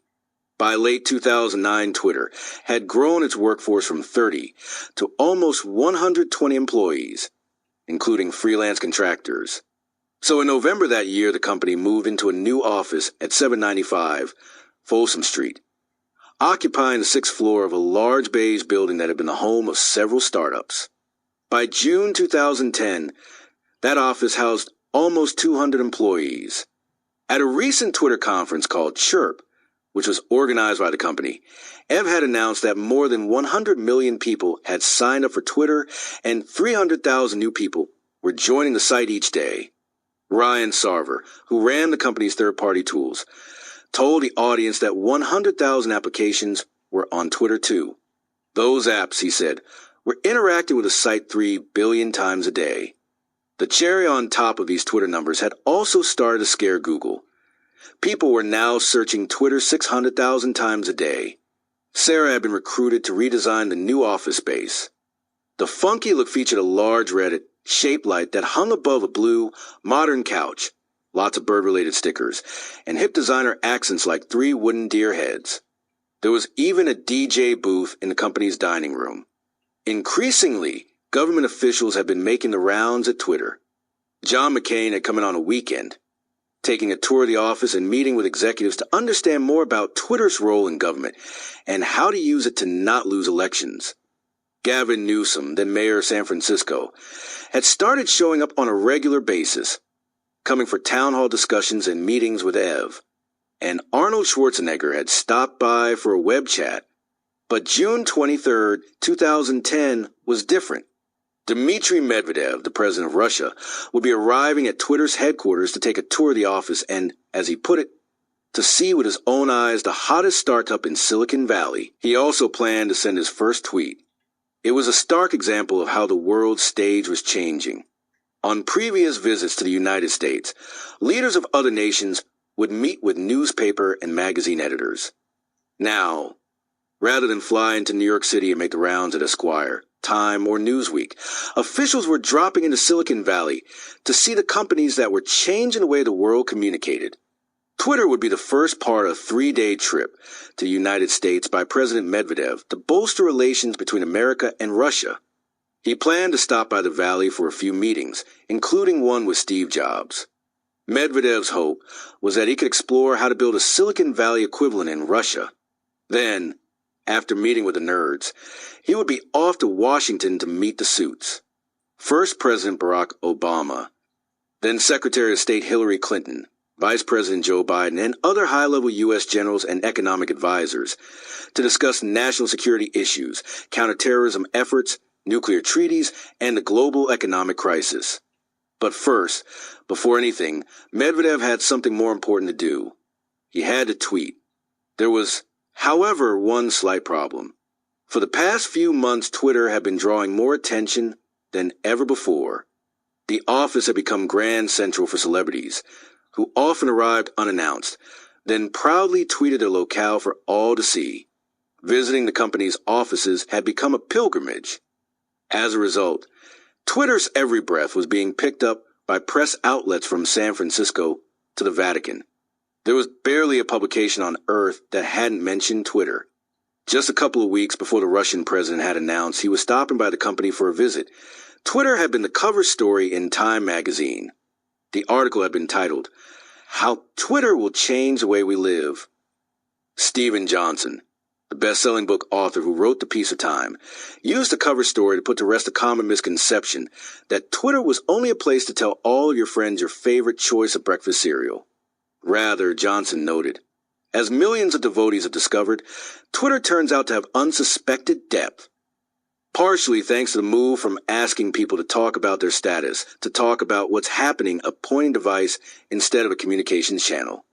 Sharing links to longer articles, discussions, posts, videos, anything that lived behind a URL. Johnson wrote, "It's just as easy to use Twitter to spread the word about a brilliant 10,000-word New Yorker article as it is to spread the word about your Lucky Charms habit." As a result of all of this attention, hundreds of thousands of people were joining Twitter every single day. At the peak, more than 20,000 were signing up for Twitter accounts in a single hour. Even the best engineered website on the internet would have had trouble handling such attention. But for Twitter, which was still being held together by chewing gum and masking tape, the crowds had been like a whale trying to fit into a goldfish bowl. There were several reasons a site would disappear into its own black hole. A Twitter engineer could upload bad code that would completely disable the site. A server could fail and, like dominoes, bring down a dozen other servers. But there were more severe problems too. After the revolutions in Iran and Syria and elsewhere in the Middle East, Twitter was now a zone for rogue governments to attack, and bad guys with good computers were now trying to overthrow Twitter. Some hackers, proving to be deft at their trade, managed to hit the bullseye on several occasions, knocking the site completely offline. As luck would have it, the moment President Medvedev's entourage of black cars pulled up the beige building on the corner of Folsom and 4th Streets, one or all of the above had happened to Twitter. The surrounding streets were now blocked off in all directions, with San Francisco police cars and dump trucks being used as roadblocks to foil potential assassination attempts. The Russian agents and United States Secret Service emerged onto the street. Surrounding the president's cars as black, shiny loafers stepped out onto the street.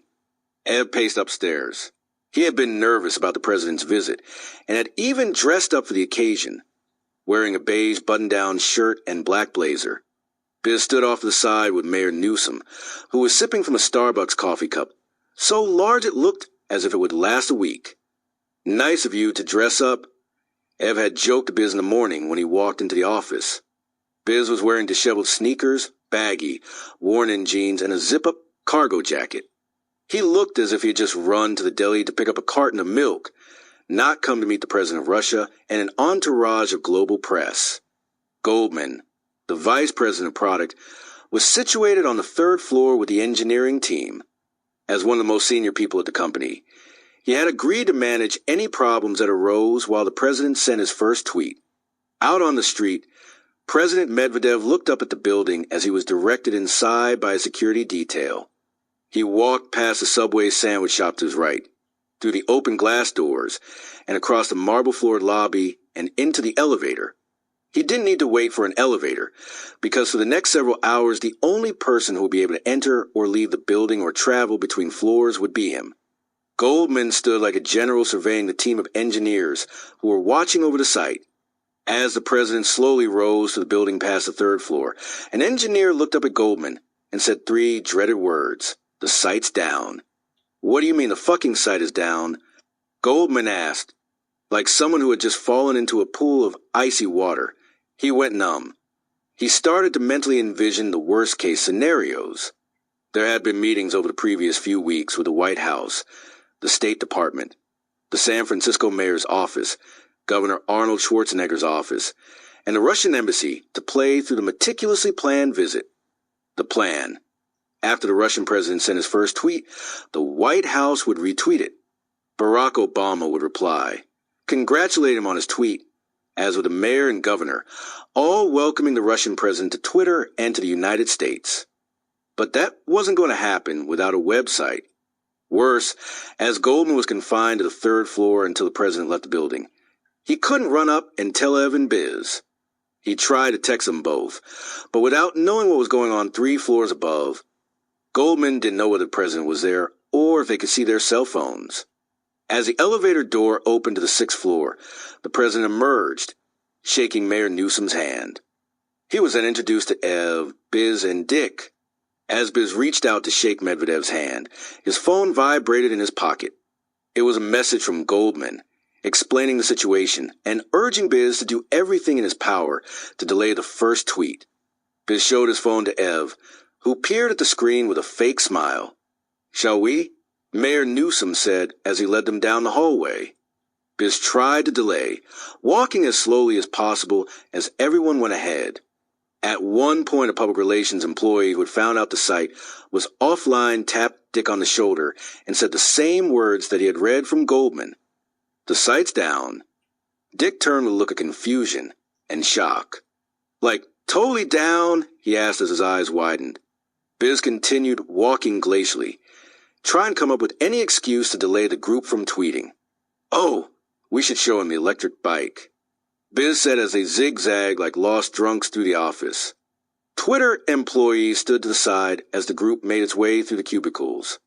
Biz's feet moving with the speed of an infirm 90-year-old man, doing his best to slow the inevitable arrival in the cafeteria.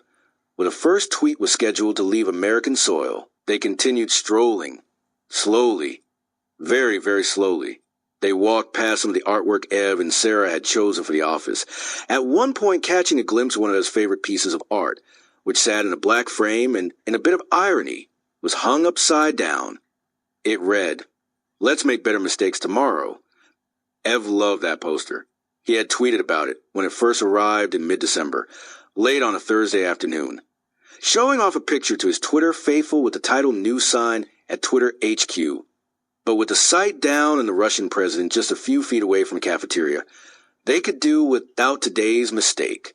Or tomorrow's.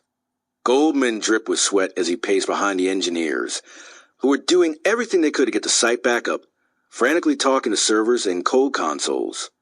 "What's going on, guys?" he said. "Talk to me. Tell me we've got the site back online."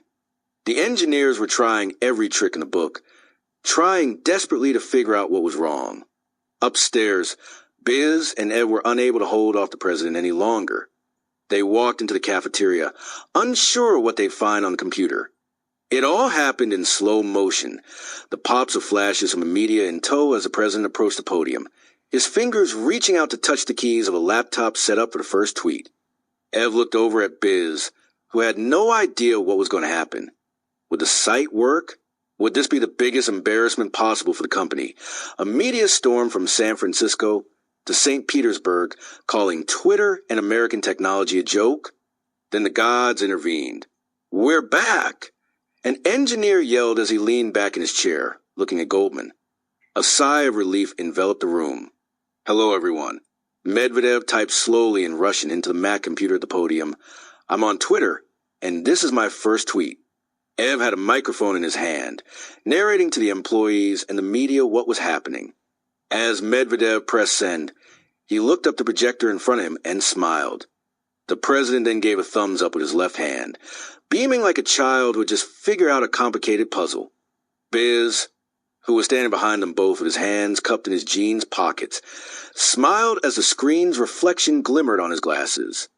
"Holy fuck," he whispered to Ev as the president walked forward to talk to Mayor Newsom. That was close. Secret meetings. The front door to Jack's apartment swung open and Dick walked in. He wandered down the hallway to the kitchen, which opened out onto the living room, then continued around the corner and over to the fridge. He pulled the handle back and then nodded as he peered inside. "Yep, just as I figured," Dick said to Jack with a smile as he looked back at the fridge. empty except for a couple of bottles of water and beer. It looks like a bachelor pad, all right. As Jack laughed, Dick turned and strolled into the living and dining area to shake hands with Fenton and the few others who were in attendance, including an outside public relations consultant Fenton had hired to help with any media-related issues that might arise from the meeting they were about to have. Jokes then ceased as the meeting got underway. It was the second of two secret meetings that had taken place in Jack's Mint Plaza loft over the summer of 2010. It had been a few months since Jack had started to convince the board and senior Twitter employees that it was Ev's turn to be fired as the CEO of Twitter. Jack had had no problem convincing Fenton that Ev was the wrong person to run the company. Fenton had happily slurped up the Jack Kool-Aid since day one. But Jack had found it much more difficult to convince the rest of the board. Yet after Abbott, Ollie, and other senior staffers complained to the board about Ev's recent management choices, the near miss with the Russian president, Ev's sloth-like decision-making process, and his insistence on hiring friends, the tide had turned, ensuring that the right things landed in the right people's ears. Jack had spent the summer moving people around like pawns in a chess match against his nemesis. The problem was, Ev had no idea he was playing. These secret meetings taking place at Jack's apartment, at Blue Bottle Coffee, and at Square's offices? Ev had no clue of their existence. After Jack had left a year and a half earlier, Fred and Bidgen had believed that Ev was the right person to run Twitter, and Ev had quickly proven himself to them. But now, with revenue growing slowly and an entirely new set of problems having arisen with the massive growth spurts Twitter had experienced through 2009, the first investors were both questioning whether he was the right leader to take Twitter to the next level, which would include making the company consistently profitable.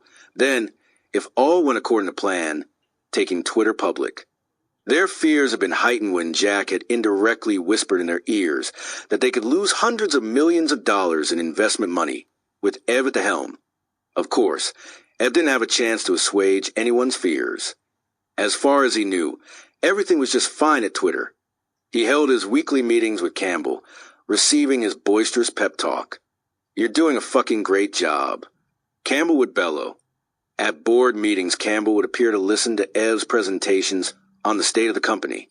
After Ev's sermons were done, the coach would clap loudly and hug his protege, proclaiming again to everyone in the room that Ev was doing a fucking great job, and asking them to clap. Then, after Ev left the room, proud that his men had thought he was doing such a great job, Campbell would shout at the group, "You gotta get rid of this fucking guy. He doesn't know what the fuck he's doing." For some of the senior Twitter staffers, including Ollie, the entire ordeal had come down to one major issue that could take Twitter out at the knees. Over the past year, a company called Uber Media had been building and buying a number of third-party Twitter applications, including some big-name Twitter apps called Ecaphon and Twidroid. Uber Media was managed by a shrewd businessman, Bill Gross, who was on the verge of buying another app, arguably one of the largest, called TweetDeck. But Gross had a much bigger plan in mind than just buying up third-party Twitter clients. Gross's plan was to build a Twitter network clone that could be used to divert people away from Twitter to an entirely new service, one where Gross could make money on advertising. He had also developed a business relationship with Ashton Kutcher and hoped to bring him into this new venture. When Ollie and Dick found out about the TweetDeck deal, they realized that such a sale would give Gross ownership of 20% of all Twitter clients. Ollie and others at Twitter wanted to buy TweetDeck before Uber Media did, but Ev couldn't make a decision. He wondered if the tens of millions of dollars TweetDeck would cost would be worth it. One moment Ev agreed to buy the app, and the next he changed his mind, stalling the decision again. At Jack's loft during the first of the secret meetings, the group that met had made a pact on three things. First, that they would agree to stand together against Ev and Goldman no matter what happened. Second, that they would remove Ev as CEO. And third, that they would ask Dick to become the interim CEO until they found a suitable replacement. Finally, they would bring Jack back to the company. Although Jack wanted to be CEO, he knew he couldn't do it while running Square at the same time, but just returning would be enough, at least for now. Then there was a second meeting, where they told Dick part of the plan. He was being picked, they explained, because the employees trusted him and he could help as a transitional CEO until they found a permanent replacement. This they couldn't do until Ev was out. Back at the Twitter offices, Ev was oblivious to the coup.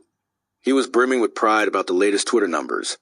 People were sending more than 2 billion tweets a month on the service, and millions of new accounts were being created each week. He was also exhilarated by the new and improved, redesigned version of Twitter he was planning to launch on September 14th, 2010. It had been codenamed Phoenix internally. Externally, it would be called #NewTwitter and would take short snippets of media and embed them directly within a tweet. No more clicking off to other websites to see photos, videos, or links people were sharing. They would all exist within Twitter in little side panes. The 140-character tweet was becoming an envelope with more information inside. Although Twitter was now making more money with its advertising products, Ev wasn't as concerned with the revenue side of the operation, which was more fuel for the board's desire to oust him as CEO. Dick, on the other hand, had been leading the charge to make Twitter profitable, which contributed to the board's decision to ask him to be the interim CEO when they thrust Ev out of the company. For Ev, life was going according to plan. He and Sarah were starting to try for a second child. He had cashed out a small amount of his Twitter stock, giving him millions of dollars to buy a new house in San Francisco and a second home in Tahoe, 3 hours northeast of the city, to go skiing with his family. Ev had continued to try and help the people close to him, giving money away in undisclosed ways.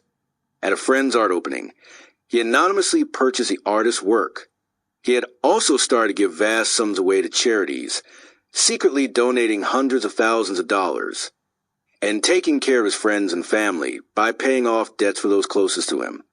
Ev didn't know anything about the secret meetings or his lieutenants talking to board, or that his conversations with his coach would make their way back to Fenton and then Jack.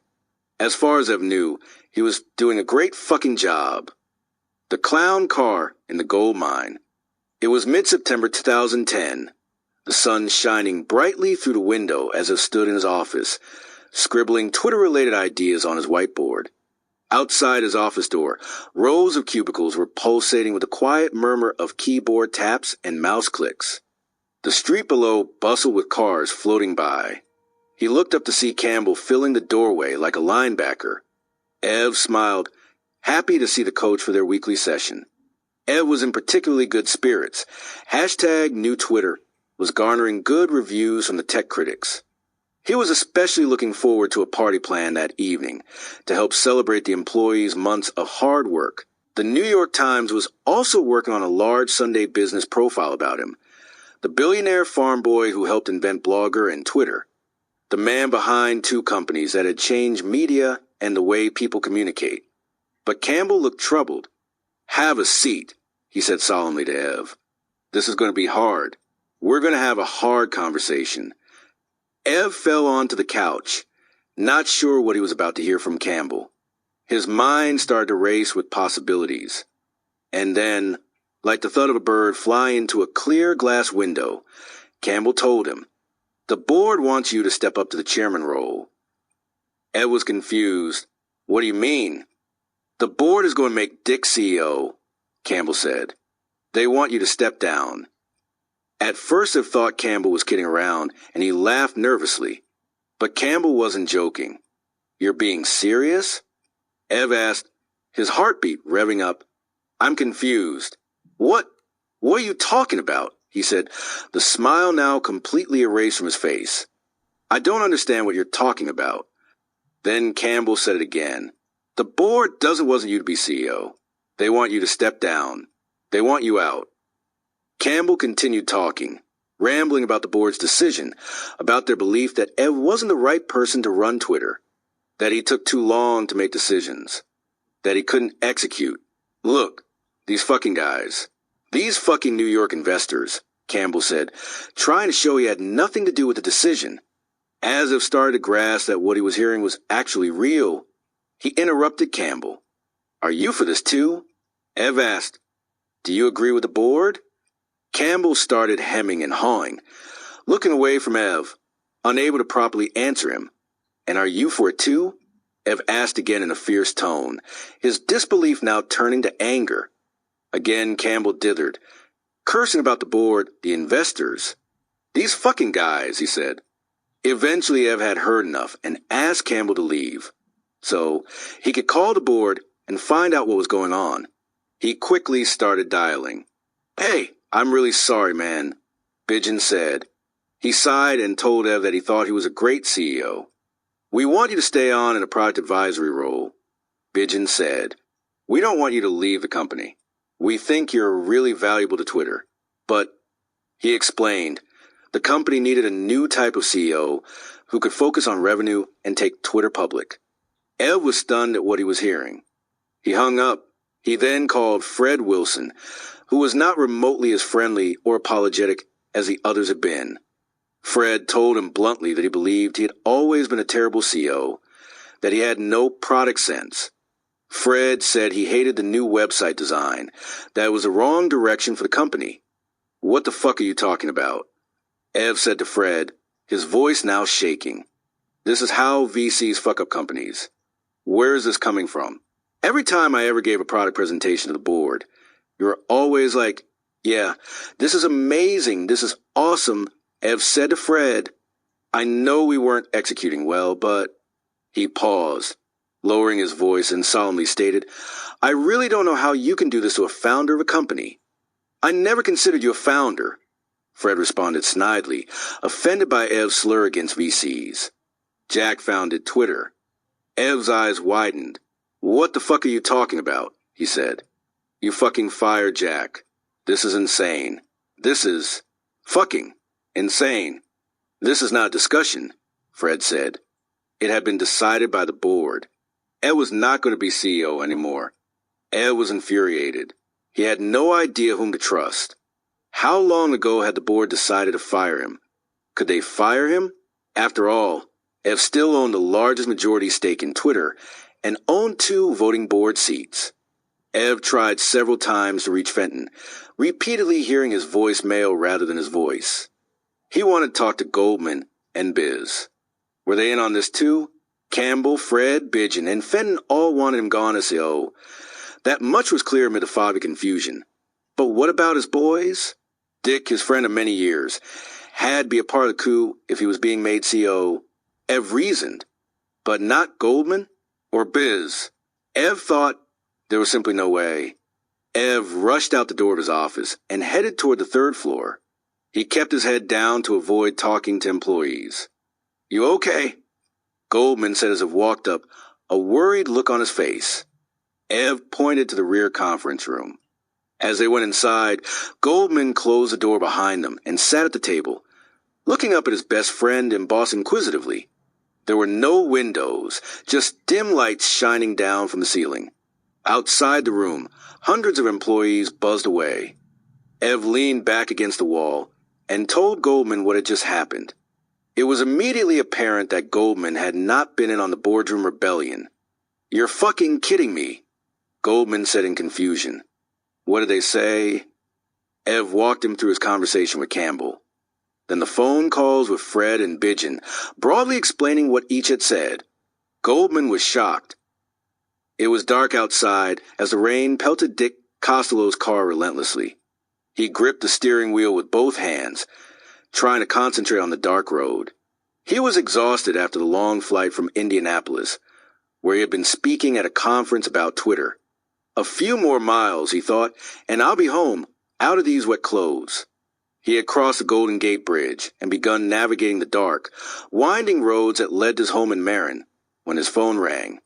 He fumbled to answer it with the Bluetooth in his car. Ev and Goldman were sitting in another windowless conference room at Twitter on the 6th floor when the speakerphone finally clicked on.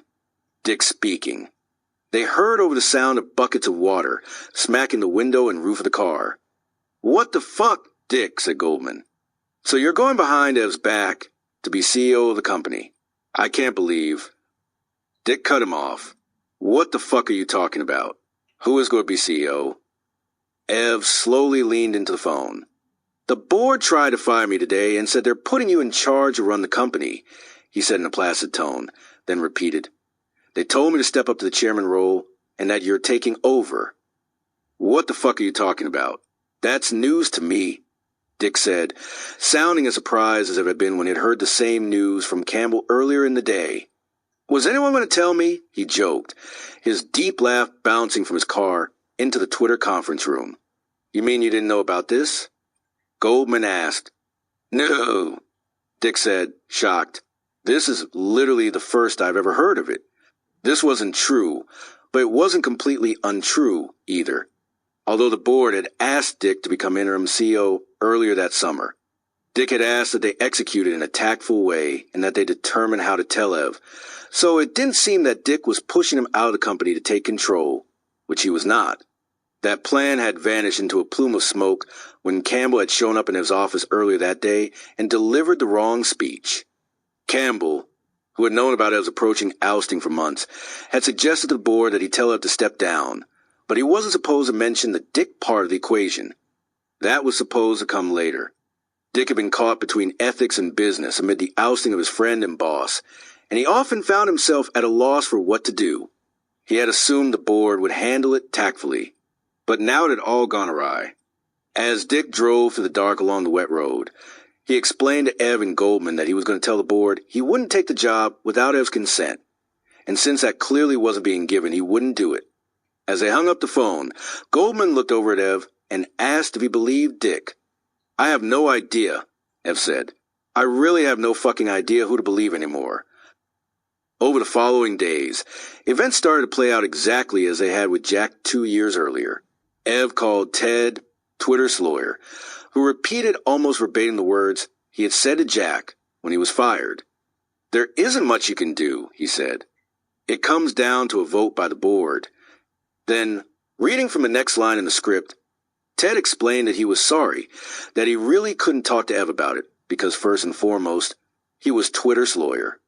Goldman then went on the offensive, telling the board that they clearly didn't understand Ev if they thought he would simply step down. This isn't just going to happen like that, he said. If you push him out, I'm going to leave. So is Biz. So are half of the employees.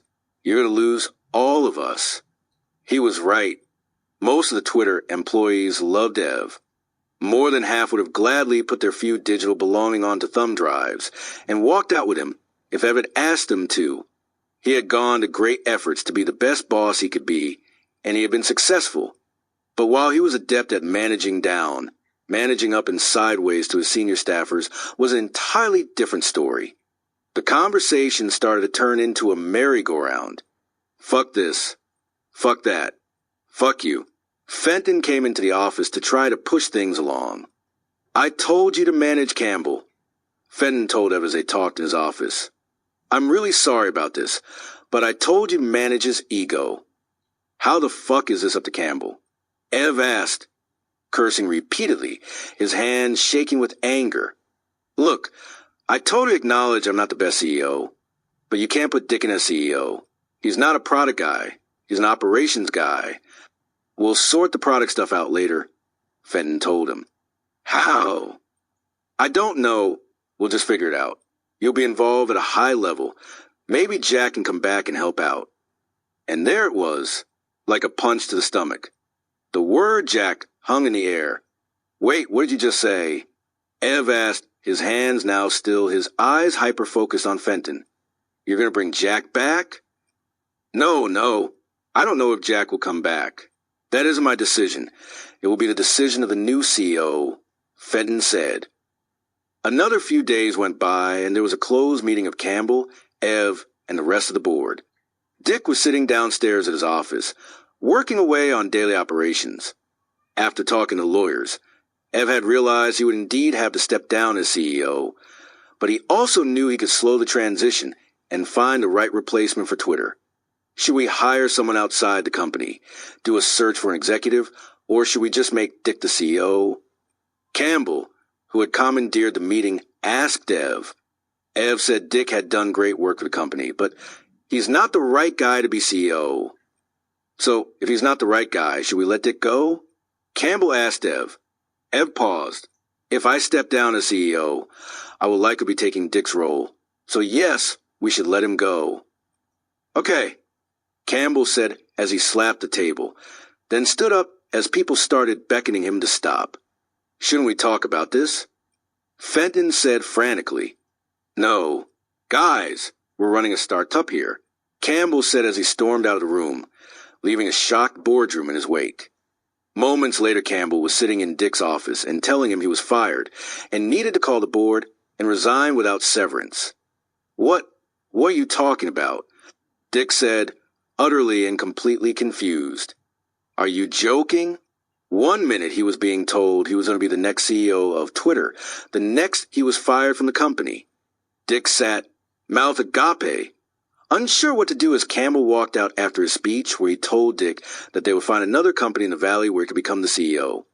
As soon as the board heard, Dick's phone started ringing with Fred and Bidgen telling him, "Don't go anywhere. You're not fired." When the weekend arrived, Dick and Ev decided to meet for a brunch in Marin County. Dick had spent countless nights trying to decide what to do, and here he was again, stuck between the ethics of a friendship and his desire to see Twitter, with all of its employees, grow into a successful company. "Listen, you brought me in here, and I told you when I started that I would never go behind your back, and I won't," Dick told Ev as they sat across from each other eating breakfast. "So you tell me what you wanted to do, and I'll do it. I need you to quit so I can focus on the CEO search," Ev said. "Okay, great," Dick said, gently tapping his hand on the table between each word. "Great. I'll email Ted and ask him to draw up papers and sort out my severance." He was trying to do the right thing by Ev, and he reasoned this was it. But as soon as the board found out Dick was resigning, his phone started ringing again. "Don't quit," Fenton told him. "Jesus," Dick said. "What the fuck do you want me to do?" "Don't do anything." Finally, Fred had had enough. An email had arrived in everyone's inbox saying that Fred and Bidgen were getting on a plane and flying to San Francisco for a meeting. Attached was a legal document noting that the entire board would be present.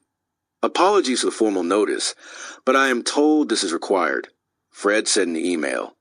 "Notice is hereby given to the members of the board of directors of Twitter, Inc. of a special meeting of the board of directors. This special meeting is being called pursuant to Article 2, Section 2.4 of the bylaws of Twitter.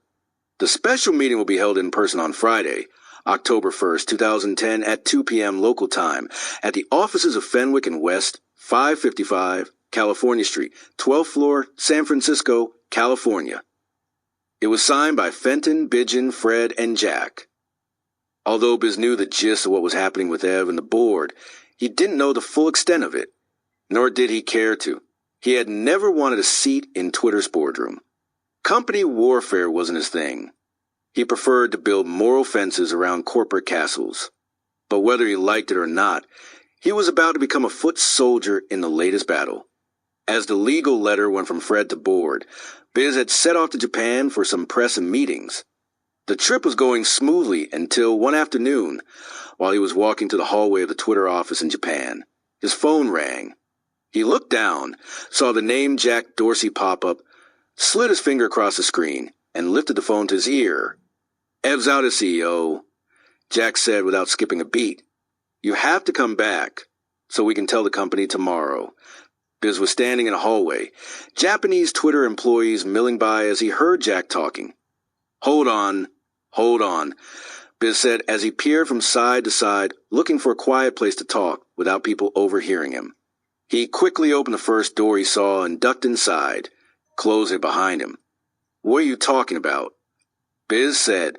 Jack explained what happened, the letter from Fred, the scheduled meeting at the law office, and that the plan was to announce that Ed was leaving the company the following day, Friday.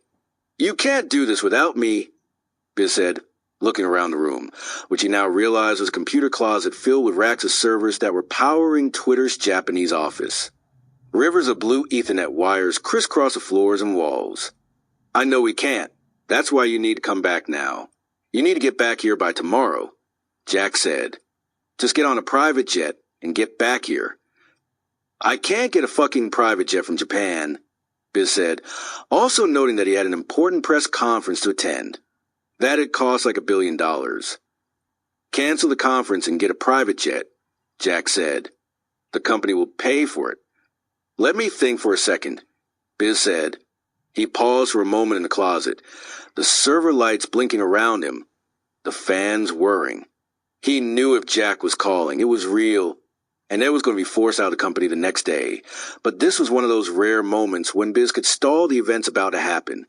"Look, you can't do this without me," Biz said to Jack. "If you stand up there in front of the company without me, the employees are going to think you pushed them out and you did it behind my back because I'm not there. I know. That's why I need you to get back here," Jack said. "Well, I can't," Biz said in an uncompromising tone. "I can't get back until Sunday, so we'll have to announce this to the company on Monday." After he hung up, Biz called Goldman to strategize. Jack called Fenton to do the same. It didn't matter. Jack was going to return to the company the following day, with Biz by his side or not. Jack barely slept on Thursday night. He tossed and turned thinking about what he would say to the 300 Twitter employees he was going to address the following morning, 290 of whom he had never met before. But the plan had been set in motion, or so he thought. After the meeting was over, the deed done, Jack would go to Twitter's offices with Dick and the board. There he would triumphantly announce that he was coming back to the company, the exiled executive returning to his throne. Dick would be the new temporary CEO, and Jack would serve another role at Twitter, likely running product. Push his agenda of mobile-first status messages, not web-first news-like messages. He woke up on Friday morning, practicing what he would say to the employees as he dressed in his expensive daily uniform. He slipped on his dark Ernest Sohn jeans, tucked in his crisp white Dior shirt, then rubbed gel in his hands and scuffed his hair to perfection. His story about being the inventor of Twitter had been perfected over the past 2 years, and now he would get to tell in the house that Jack built. The day moved almost glacially. Jack was constantly distracted. As the time of the meeting approached, he scanned his inbox and saw a message from Ev. The two hadn't spoken privately in months. He began reading. "Jack, I know we haven't gotten along in the past, but I really want to try to work this out. If I stay as CEO, I'll figure out ways to bring you back into the company. I want to remind you that if we do this, make this change, then I take your seat and you're off on the board." Like Ev 2 years earlier, Jack didn't respond. Ev barely slept on Thursday night. He tossed and turned thinking about what was inevitably going to happen the next day. When he awoke, he was almost in a daze. The day moved quickly, almost in a blur, and as the early afternoon set in, he knew his time had come. He walked through the city streets alone, approached Fenwick's offices, and looked up at the large glass building. He had arrived early for a meeting with Fenton to try to sort out a compromise and negotiate a role running product at Twitter, or so he had been told. The receptionist greeted Ev and showed him into the boardroom, where he immediately saw Fred and Bidgen sitting next to Fenton. "What's going on?" Ev said to Fenton, confused by the sight of them all. "I thought you said it was just us meeting first." "I'm sorry, we're not. We just have to get this done," Fenton said. Ev looked over at Fred and Bidgen and asked them to leave the room for a moment. They obliged. "You fucking lied to me," Ev blustered at Fenton. "What the hell is going on?" Then the conversation was muffled as the door closed behind Fred and Bidgen. Some time passed, and everyone was told to go into the conference room. There were the 7 board members, Fred, Bidgen, Fenton, Dick, Jack, Goldman, and Ev. The 2 lawyers, Amac and Ted, were also in attendance. The door closed. Tension filled the room as they sank into their seats. The meeting was called to order, and in 15 characters came out of Ev's mouth. "I resign as CEO." "Someone needs to create a motion," Ted said. Then he asked for 2 people in the room to confirm the motion. Ev looked around the room to see who would vote, and the first hand shot into the air. "I first," said Fred, frustrated by the past week's maelstrom. Then there was a brief moment of silence. Fenton didn't raise his hand. Neither did Bidgen, or Dick. Instead, Jack's hand slowly rose into the air. "I second," said Jack. It was in that moment that Ev started to realize what was happening. Jack had been behind it all, moving chess pieces 10 moves ahead. This was Jack's revenge. The numerous lawyers Ev had consulted had told him, not in so many words, that he was fucked. The board had spent months preparing to oust him as CEO of Twitter, ensuring that once the gears began moving, there was nothing Ev could do to stop them. As the lawyers explained, there were 7 board seats at the time. Fred, Bidgen, and Fenton were clearly going to vote to have Ev ousted. Goldman, Ev, and even Dick would vote against his being fired, which left the one deciding vote, Jack. As Ev looked around the room, realizing that Jack had conspired against him, he thought about the time 2 years earlier when he had paced back and forth in his living room, his feet brushing against the rug and hardwood floor as he debated with Fred and Bidgen about what to do with Jack after he was fired. Ev had agreed to make Jack the silent chairman as a consolation prize for all his hard work, a prize Ev didn't have to give out. No legal or corporate obligation to hand it over, just a moral one. There had been numerous times since then that he had thought about removing Jack from the board. Jack's press junkets. Jack very publicly telling people in the industry that Ev had kicked him out. Jack changing his Twitter bio to inventor. Their fundamental disagreement over the product. But although Ev had come close on several occasions to removing Jack, once his friend, now enemy number 1, he had always decided against the conflict. That act of mercy was to be Ev's demise. Jack and Ev looked at each other for a moment in the boardroom. At that moment, neither realized that they were both fundamental to what Twitter had become. The perfect equilibrium of 2 different ways of looking at the world. The need to talk about yourself compared with the need to let people talk about what was happening around them. One could never have existed without the other. That balance or battle had created Twitter, a tool that could be used by corporate titans and teens, by celebrities and nobodies, by government officials and revolutionaries. A place where people with fundamentally different views of the world, like Jack and Ev, could converse. Their stares were interrupted when a vote was presented to make Dick the company's interim CEO. First, second, done, and then another motion. We're rotating the board seats, Fenton said.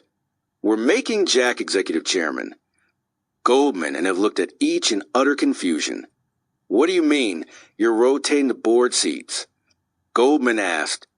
Ev had assumed that because he was no longer CEO, he would take the seat that Jack had been keeping warm as a silent chairman. With the move, Jack would be off the board. But the board had anticipated this. They had checked every character. Ev was being pushed further down the ladder, and Jack was being made the executive chairman of Twitter. When Ev learned this, he was in shock at the brute force the board was using against him.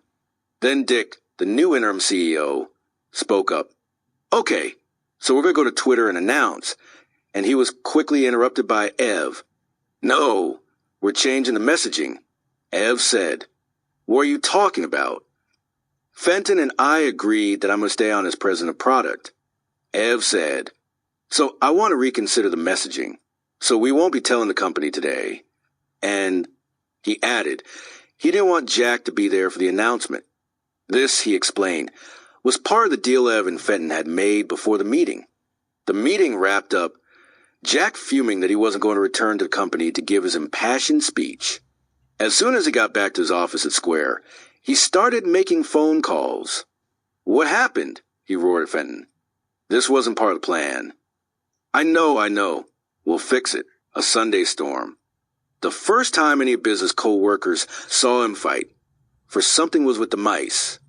It was late 2006 and Audio had recently moved into 164, South Park, the office that would soon become the place of Twitter's inception. The space was relatively eccentric when the equally oddball group of programmers moved in. Little rooms off to the right and left, different levels, and a small kitchenette. As they settled in, picking desks like children fighting over the best bedroom in a new house, the small kitchenette area became the heart of the office. On some mornings, Noah would make pancakes and sing the pancake song. To make the place feel a little more like home, snacks and a bowl of fresh fruit sat out on the countertop. But the Audio programmers didn't nibble on the apples and bananas that sat there. Instead, it was little mice that each night left tiny teeth marks that looked like mini Grand Canyons carved into fruit. This is so fucking gross, employees would say when they saw the ransacked fruit each morning. So it was decided. The mice had to be exterminated, with traps, poison, whatever it took. When Biz found out about the plan to have the mice killed, he arrived on the scene like a hostage negotiator at an elementary school. "You are not killing those mice," he said. People looked at him, unsure if he was joking. "I'm not kidding. No one is touching them." Everyone tried to reason with him that the mice were eating the fruit, that they were dirty, that. "I don't give a shit. There is no fucking way we are setting traps and killing mice," he said sternly, tears welling in his eyes, his hands shaking with anger, his fists clenched, baffled that anyone would harm an animal, especially one as small and helpless as a little mouse. "It's not going to happen," he repeated. "No one is killing the mice." It was the first time anyone had seen Biz erupt like that. Though it wasn't the last, over the next 4 years it would happen only a handful of times. On the morning of October 3rd, 2010, 2 days after Ed had been fired as CEO in the law offices, Biz woke from a groggy, post-Japan, jet-lagged sleep, and although he didn't know it yet, it was about to happen again. This time it would be about protecting not mice, but instead Ev, his boss and closest friend of nearly a decade. Biz tended to the pets in the house, made his morning coffee, kissed Livy goodbye, apologizing that he had to work on a Sunday, and set off into San Francisco. Twitter's offices were still and windless in the early morning. The lights were off, computers sleeping. Motionless, outside, the occasional empty taxi passed by as early risers walked their dogs. Small, puffy clouds crept across the sky like sleepy turtles covered in cotton balls. A few blocks away, AT&T Park was stretching awake, getting ready for game day when the San Francisco Giants would take on the Padres. But the calm in the office was about to be broken. Another storm about to erupt. In a couple of hours, Twitter would come alive with cursing and tension that the office had never seen before. And the first cracks of thunder could be heard in the distance from New York, when email from Fred arrived in everyone's inbox at 9:57 a.m., addressed to Eb, including the entire board and Biz. "Ev," it began, "Peter Bidgen and I will not be at the company on Monday as we all discussed."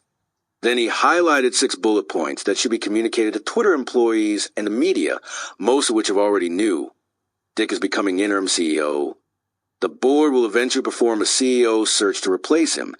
Ed will still be on the board, have an office at Twitter, represent the company externally, and contribute to product strategy. But there was a new addition to the announcement. "You will no longer have an operating role in the company," Fred wrote. Ev read the line a few times, confused. When he had agreed to step down on Friday, he had been told by Fenton that he would be the president of product at Twitter, ensuring the site continued on a design-based trajectory, not a money-minded one. Now, as he made his way into the office to plan the company announcement that he thought would simply state a change of roles, he was being told that there had been a bait and switch. Like Jack 2 years earlier, and Noah 2 years before that, Ed was officially out of the job at Twitter.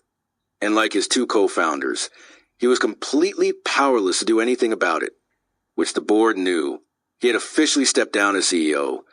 So any previous deals that had not been inked on paper or pixelated over email were null and void. The decision now lay with Jack, the executive chairman, and Dick, who was officially and legally Ev's boss at Twitter.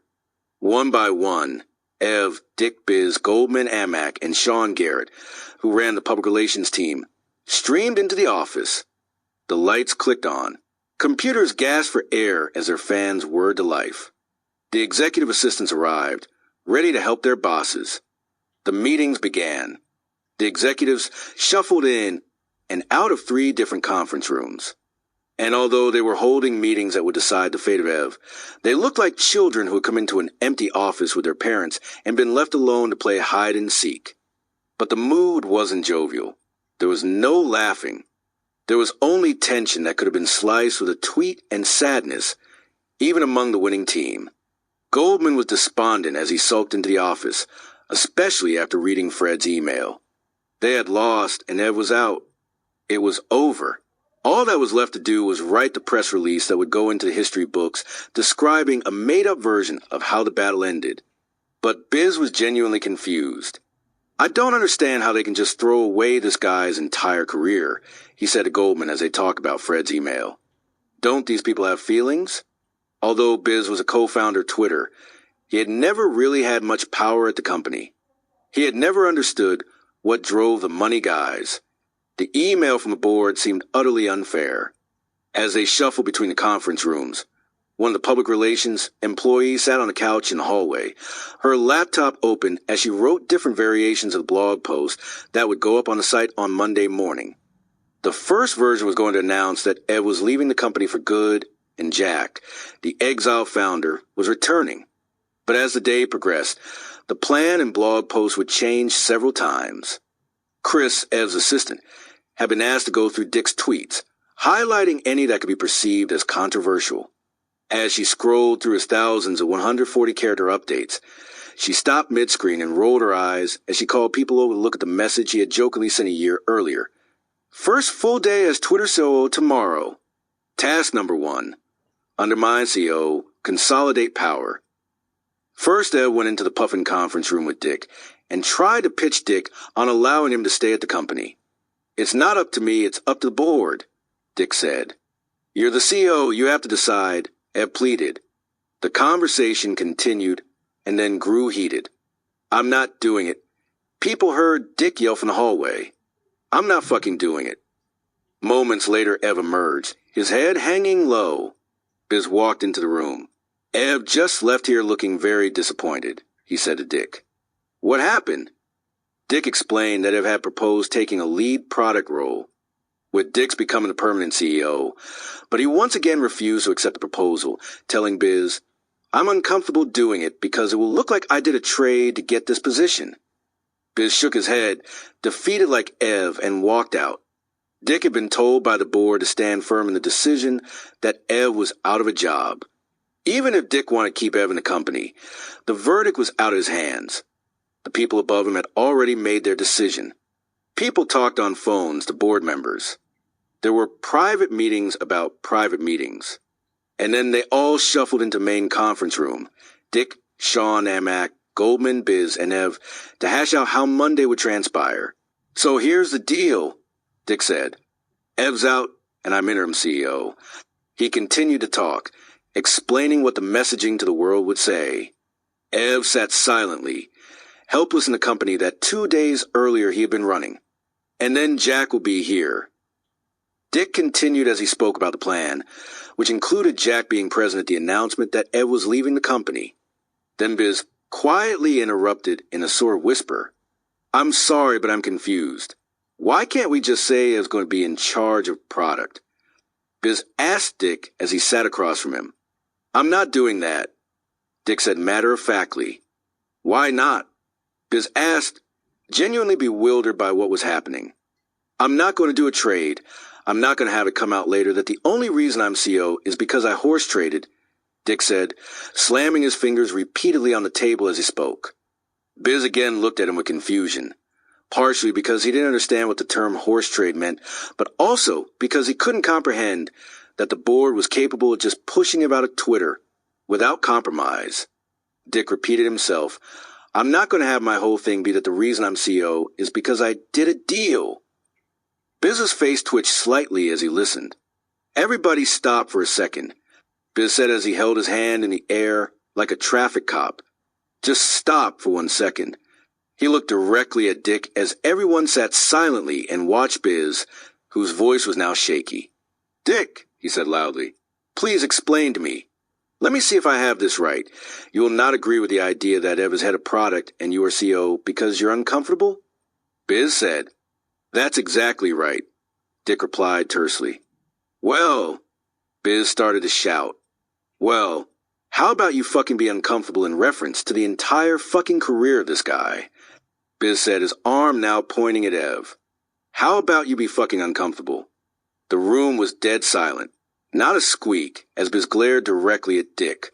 Then Biz lowered his voice, hopelessness in his tone. You can't be uncomfortable for the sake of Ev's entire career.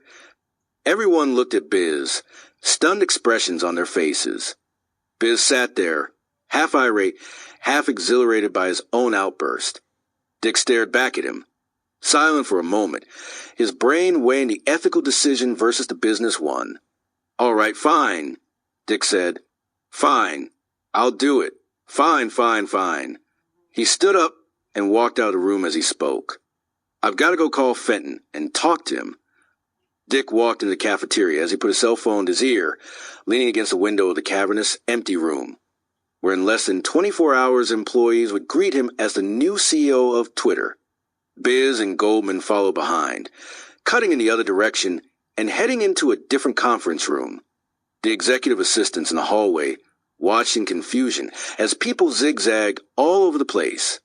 Chris sent a series of text messages to Sarah, who was home with the baby, and gave her updates about what was going on. Biz's hands were shaking with adrenaline as he called Bidgen, who was greeted by a confident, forceful Biz on the other end of the line as Biz laid into him. Look, if Ev doesn't come in on Monday, I'm not coming in on Monday, Biz said emphatically. And you can deal with this announcement on your own, without me, without Goldman, and without Ev, which is going to be a giant fucking disaster.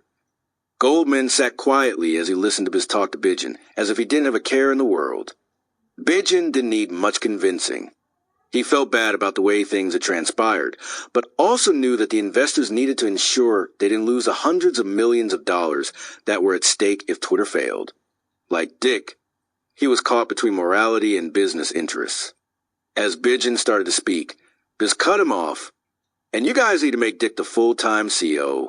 None of this interim bullshit. He explained that the company and its employees had already been through enough, and the current plan, which would mean firing one CEO, bringing in an interim CEO, and then searching for a third CEO, would destroy the employees' confidence in Twitter.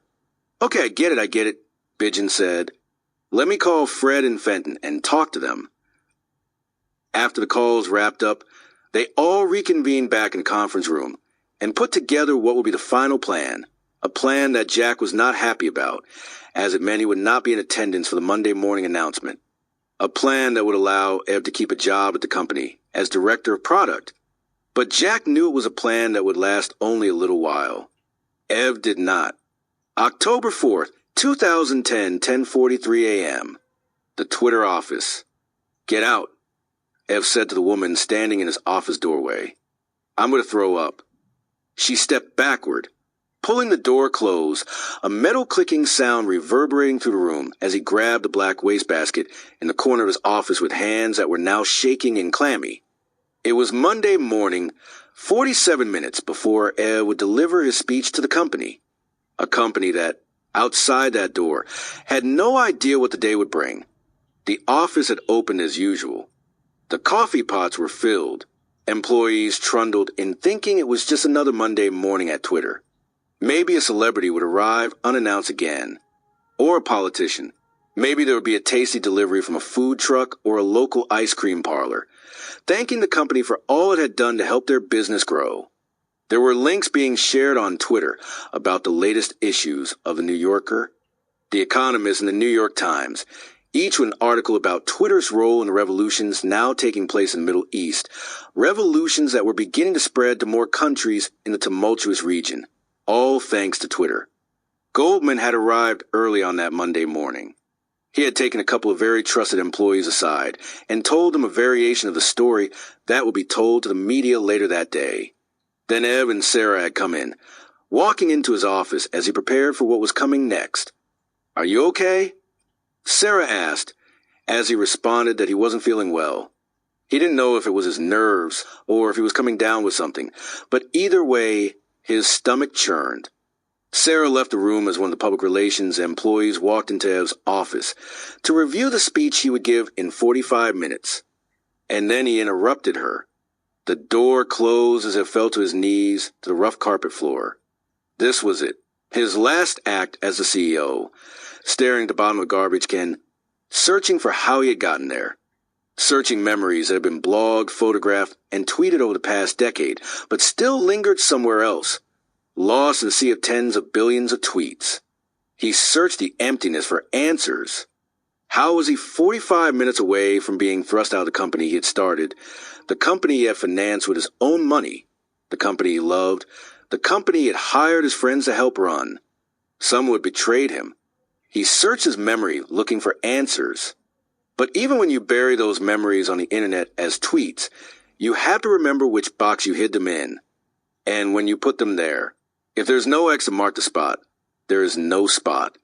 Even on the internet, the elephant that never forgets, memories are still forgotten.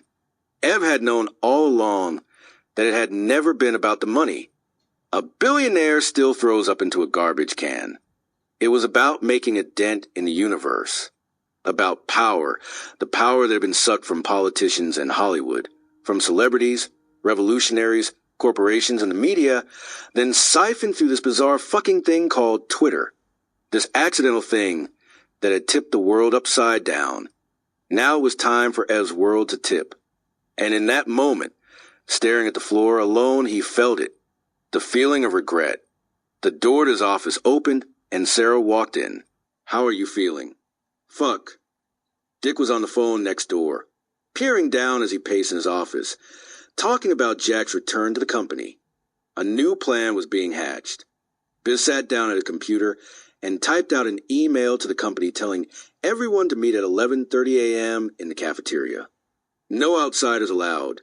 Put them in the lobby until after the meeting. There will be no hummus, just important news. And then it was time.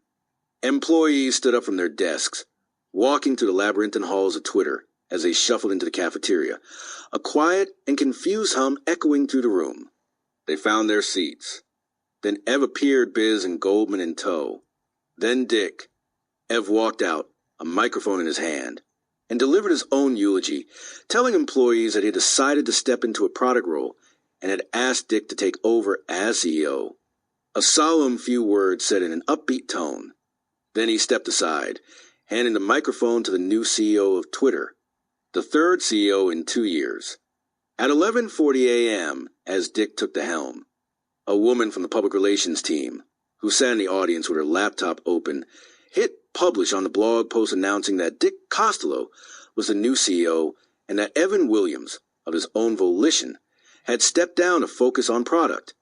"If we want to get Twitter to a $100 billion company," Dick said to the audience, "Ev and I agreed that this is the best move for the company."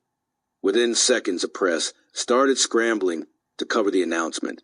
An announcement that didn't mention the vicious mutiny that had taken place in the boardrooms of Twitter over the past months. An announcement that didn't mention that Ev had almost been completely out of a job. And one that didn't mention that Jack Dorsey would be returning to the company. That was all still to come. V. Hashtag Dick. No adult supervision. "Do you smell that?" a round-faced Twitter engineer said as he peered up from his cubicle. It was late in the afternoon, on a Thursday. Moments earlier the office had been as serene and calm as a summer lake, the only sound a faint white noise coming from employees' computers. "It smells like weed," the engineer said to his cubicle mates as he took a deep whiff to be sure his nose was being honest. "Right? That's weed." Another engineer sat up, now sniffing too. "Wait, is that rap music?" he asked. They looked at each other, trying to figure out what was going on. They didn't know it, but 2 hours earlier the metal elevator doors on the 6th floor of Twitter's office had quietly slid open and, like a scene from the beginning of a rap video, an entourage of a dozen large men, most of them black, had poured into the lobby. "I'm Nick Adler," a man with shaved head said confidently as he approached the doe-eyed, petite receptionist who, sitting behind the low counter, looked back at the posse with utter confusion. "We're here to meet with Biz Stone. Omid sent us."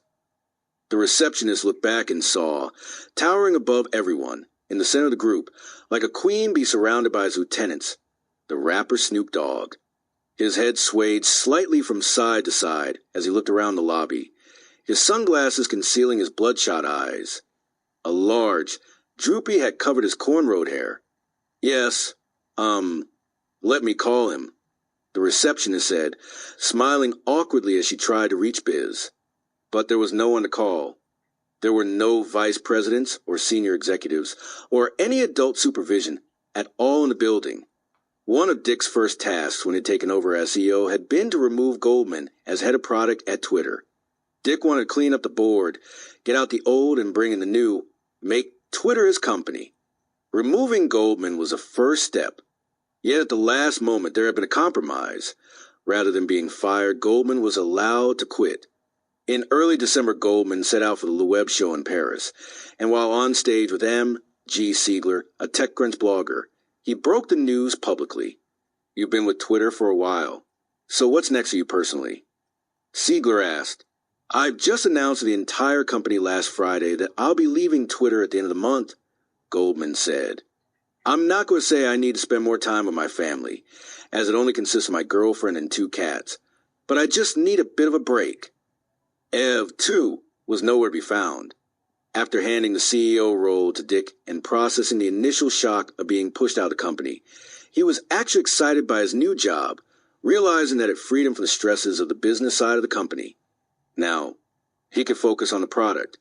So, in November, he got to work designing new features for Twitter. But things quickly soured. When he presented these new product ideas to Dick, they were brushed off and mostly ignored. Before long, Ev was being ignored too. There were executive-level discussions that he wasn't invited to, senior off-site meetings he was not privy to. Like Jack in his silent chairman role, Ev was now a silent product director. Over the Christmas holidays, Ev set off to Hawaii with his family, a vacation he had taken with Dick many times before, but not this year. While away, sitting by the pool, thinking about the psychological trauma of the past several months, he realized he didn't really have a role at Twitter after all. He had been fired without being escorted out of the building. On January 2nd, 2011, he sent an email to everyone in the company announcing that it was time to take a break. "I've decided to extend my vacation even longer through March," he wrote. "Why? I've been needing a break for a while, and the timing seems ideal. I'll still be available and monitoring email, attending board meetings, talking to Dick and other folks regularly, doing some press if needed, and keeping a close eye on things. But I'll also be spending a lot more time with Miles and Sarah." He signed the email, "Mahalo, Ev." With Goldman gone and Ev on leave, Biz wasn't coming into the office either. He felt like an intruder in Dick's company and had been spending his days trying to figure out if he would leave Twitter too. "Hi. Biz isn't around right now," a short, white, geeky Twitter engineer said to Snoop Dogg's entourage as he appeared in the foyer with a laptop in his hands. "He's on his way back to the office, but I can show you around until he gets here," the engineer said. The employee nervously led the group through a door to the right that emerged into the center of Twitter's offices. As the men flowed into the silent cubicles, a ruckus immediately ensued. "What up? Honey, you look fly-alicious," Snoop said to a young, attractive female employee as he wandered by. "Damn, girl, you be dope on a rope. What's your name, Honey Bunny?" he said to another, hovering over a cubicle in his oversized blue Adidas jacket, with LA emblazoned across the front. Oh, he added, pursing his lips and shaking his head from side to side, as if he were about to eat from a buffet. The sound of the entourage was so distracting to employees, it was as if someone had just set off a bottle rocket in a public library. Excuse me, Mr. Snoop Dogg," the engineer skittishly said as he looked up at the 6'4" rapper.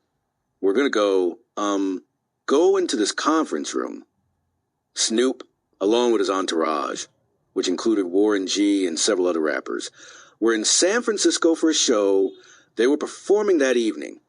Nick Adler, who managed Snoop's digital presence, had organized a meeting and been told that Biz would be there to meet with the Snoop entourage. There was a slight problem, though. Biz had not been told, nor had any of the other Twitter executives, who were all at an off-site meeting. Snoop's visit had been set up by a new employee at Twitter's emerging media team, a group that had been developed to build relationships with more high-level stars, including actors, athletes, and musicians. These people were called VITs, or very important tweeters, inside the company. It also signaled a change in music culture, although top-of-the-charts musicians had visited Twitter in the past, including Kanye West and P. Diddy. These stars were no longer visiting a certain other media, radio, ironically the thing Ev and Noah had originally set out to reinvent in 2005. Instead, musicians wanted to see Twitter. Enter Snoop Dogg. But this particular tour wasn't going as planned. After Ev's ousting, Dick had organized a number of off-site meetings to reorganize the company. As a result, most execs were missing from the office as a slight. White engineer tried to entertain Snoop Dogg and his posse. It wasn't going well. He was like a substitute teacher trying to manage a group of unruly kids. "So this is our new analytics tool," he said to the group. "It can show you which tweets are performing better than others." "Oh, really, dude? That's really neat, dude," Snoop said, imitating a white person voice. "That's your new analytics tool. Dude, that's really cool." Laughter erupted from the rest of the class as they all sat playing with their phones, barely paying attention. But the engineer continued to speak. "So you can see, whenever you tweet about weed, you get a huge spike from your followers," he said. At this, Snoop sat up, staring inquisitively at a graph on the screen. After some time in the conference room, the entourage quickly sat for a short video interview to help publicize a new feature on Twitter, and they were then let out through the Twitter cafeteria and back to the lobby. As they wandered past the DJ table and microphones set up in the cafeteria, Snoop stopped in his tracks. "Yo, yo, yo," he said, his arms outstretched on either side. "I can get on that?" he asked, pointing to the turntable. But before the engineer had a chance to answer, Snoop had a microphone in his hand, and music was blasting out of speakers. The sound flowed through the hallways, and employees quickly started to venture into the cafeteria. Before long, people's phones were out, taking pictures, shooting videos, and, of course, tweeting. Then, like a magician pulling a rabbit out of thin air, Snoop Dogg had something else in his hand, a large blunt the size of a sharper pen. Then a lighter, and a few seconds later, he was smoking weed, ferociously. Seeing this, his entourage assumed it was okay to light up in the Twitter offices. So naturally, they pulled out joints that had been in their pockets or tucked behind their ears. In a matter of minutes, the cafeteria had become the stage for an impromptu Snoop Dogg concert, with a dozen large blunts being passed around among famous rappers and Twitter employees, most of whom were dancing, some grinding on each other. A few girls stood on cafeteria tables, their arms waving in the air as if they were atop a large speaker in a nightclub, not at work. They were all partying while their parents were away. Eventually, a Twitter lawyer appeared. Asking Snoop Dogg and his entourage of rappers to stop smoking weed in the office wasn't an easy affair. But all parties must come to an end, and eventually they left, bequeathing a haze of smoke, dozens of stoned employees, and hundreds of tweets in their wake. A note was sent around to employees by the lawyer reminding people that they were not allowed to use drugs at work. People were asked to delete tweets. Photos were removed from the web. The only incriminating videos left online belonged to Snoop Dogg.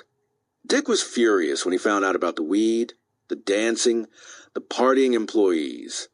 He vowed that this was the last time anything like that would happen. It was time for Twitter to grow up, he said. "Jack's back." It was light outside and dark inside. Jack was pacing back and forth in front of the bright projector screen as cracks of daytime hidden behind the blinds crept in. His brown dress shoes slid against the carpet like a ballet dancer's slippers. A white employee badge with the name Jack Dorsey and the word Twitter dangled from his waist, swaying from a thread clipped to his jeans. "We're calling this Twitter 1.0, he said to the several hundred Twitter employees who sat watching him. "We're going to abbreviate it, T1. Then he explained to them all that before that moment, until Jack had arrived back at the company, Twitter had been incomplete. "Pay attention to the direction, not the details," he said confidently. This was the new Twitter. He didn't praise the previous iteration of the product, Ev's version, but rather took a couple of slight swipes at it. It was a beta and incomplete, he said.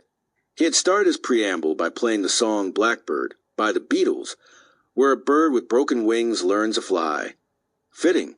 Some of the employees were excited.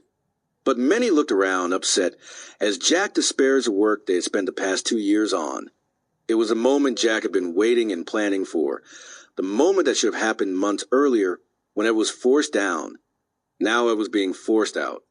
After discussions with Dick and the board, Jack had arrived back at his castle in late March, a banished king returning from exile.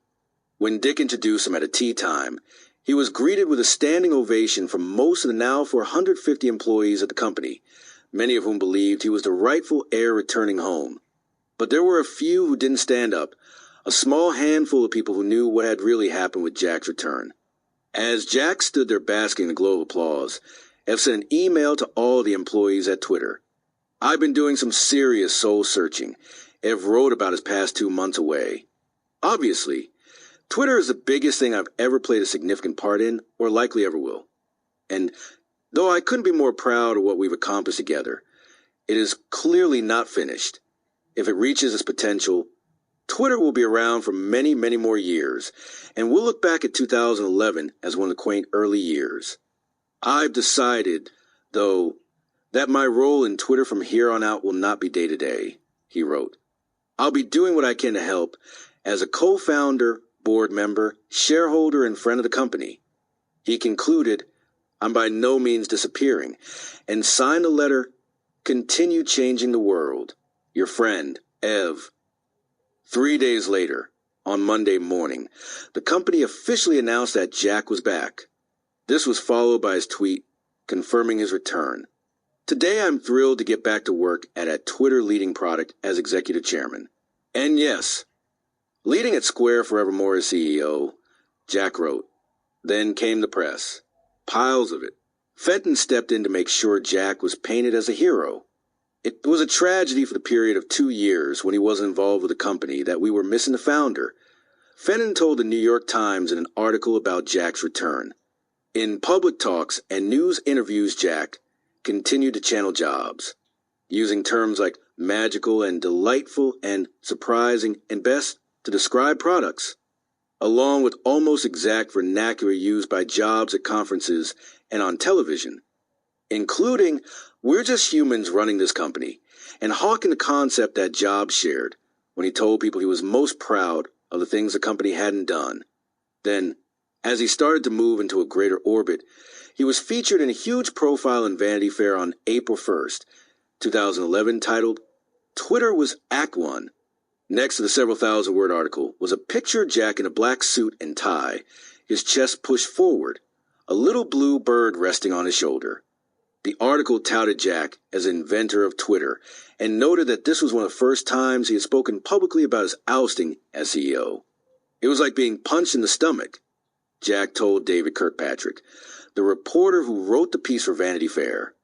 The quote was picked up thousands of times on social and news networks. Yet to a few the quote sounded eerily familiar. Like many of the things Jack had been saying for the past year, it was an unattributed quote by Steve Jobs. When Jobs was ousted from Apple in 1987, he told Playboy magazine, I feel like somebody just punched me in the stomach. 2 weeks later, for the first time in several years, someone else appeared in the press. Noah. Nicholas Carlson, a blogger for Business Insider, had tracked Noah down and interviewed him for a piece on the real story of Twitter's founding. Carlson wrote that all of the early employees and Odeo investors we talked to also agree that no one at Odeo was more passionate about Twitter in the early days than Odeo's co-founder, Noah Glass. Ray, Blaine, Rabel, and others spoke on the record and said Noah was a spiritual leader of Twitter. Noah, though reluctant to talk about the old days, did too. Some people have gotten credit, some people haven't. The reality is it was a group effort. I didn't create Twitter on my own. It came out of conversations. Noah told Carlson in the interview, I do know that without me, Twitter wouldn't exist, in a huge way. But Noah's real gripe was with Ev, whom he still believed had pushed him out of the company. The same day the article came up, Ev tweeted, It's true that Noah never got enough credit for his early role at Twitter. Also, he came up with the name, which was brilliant. But none of this stopped Jack. As the media's next Steve Jobs, he was too big and too powerful for anyone to dent his version of history that had appeared in thousands of press outlets. And as the months rolled by, Jack's image and fame only grew. He started spending more time with celebrities. He partied at ritzy affairs in Los Angeles and New York City. He flew on private jets. He appeared in gossip outlets, partying on boats with celebrities and models. He metamorphosed with the help of coaches and stylists and drastically grew the public relations team that would get him featured on more television shows and in more magazines. Biz was the last co-founder to leave. On June 28, 2011, he announced that he was leaving a day-to-day role at Twitter. But really he was leaving because he didn't have a day-to-day role. His collaborators were already gone. The day after Biz said he was leaving the company, an email went out to all the Twitter employees announcing that the following day the White House would make public its plans for the first ever Twitter Town Hall with President Obama. The event would be held in the East Room of the White House and streamed live to millions of Americans on the web and on Twitter, the email said.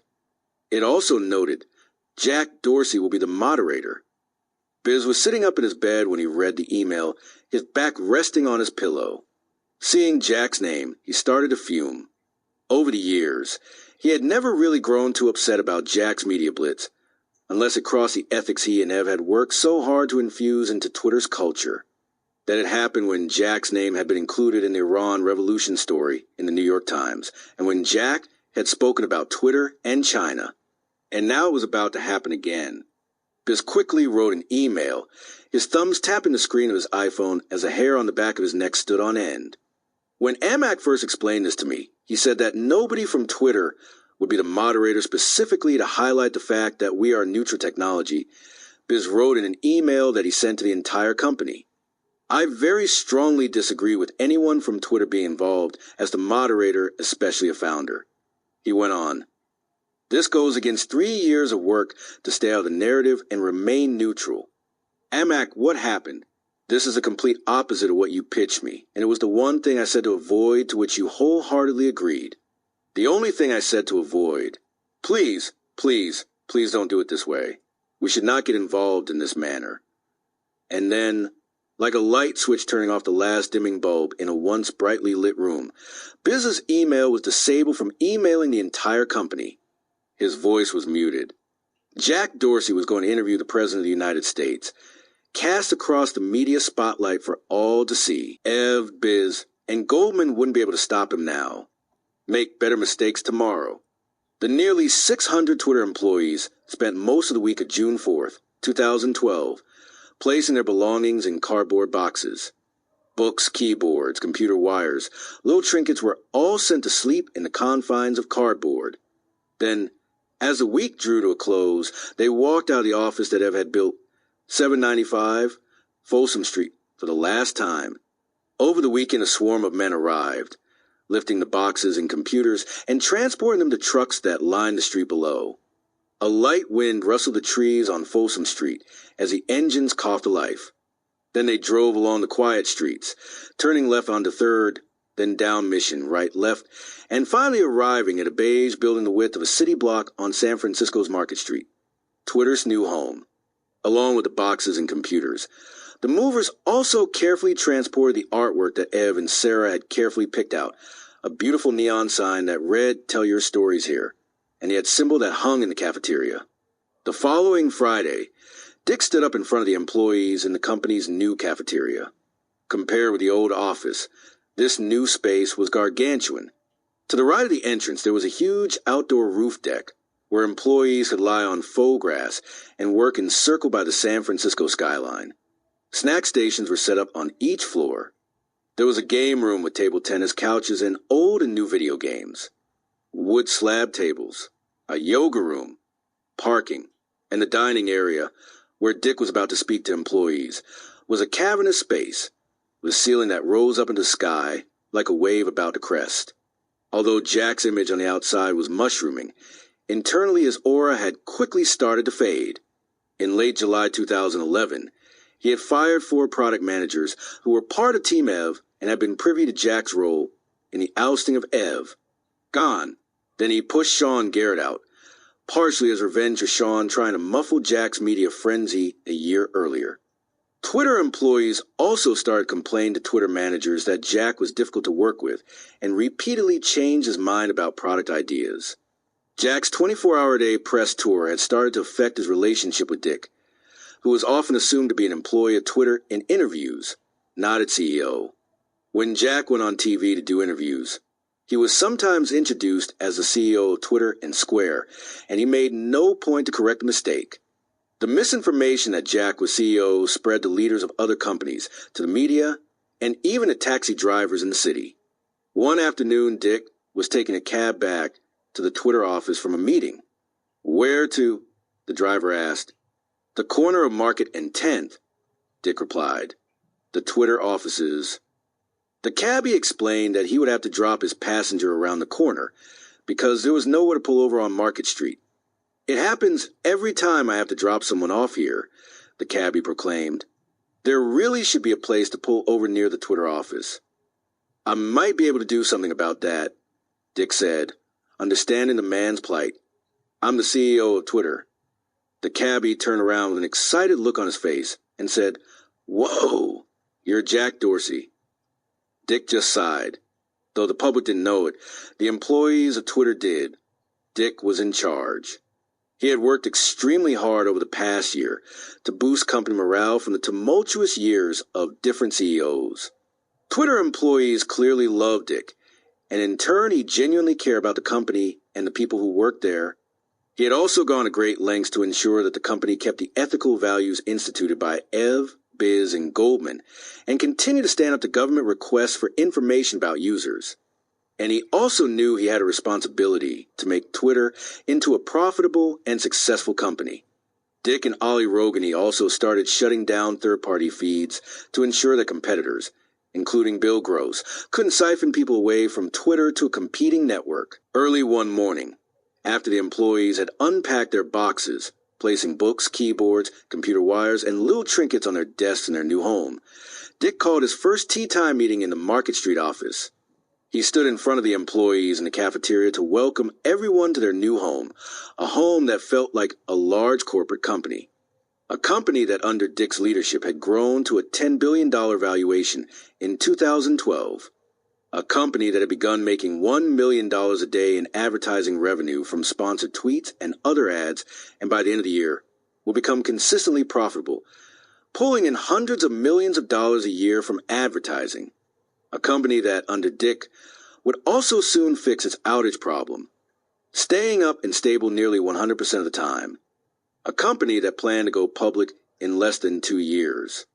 A company that investors hoped would eventually be worth $100 billion. As the employees sat hushed, Dick paced in front of them with a microphone in his hand and told a story about their recent move. He said that when he had directed the movers to transport the artwork from the old office, he had instructed them to leave one piece of art behind. It had hung in the Folsom Street office since late December 2009.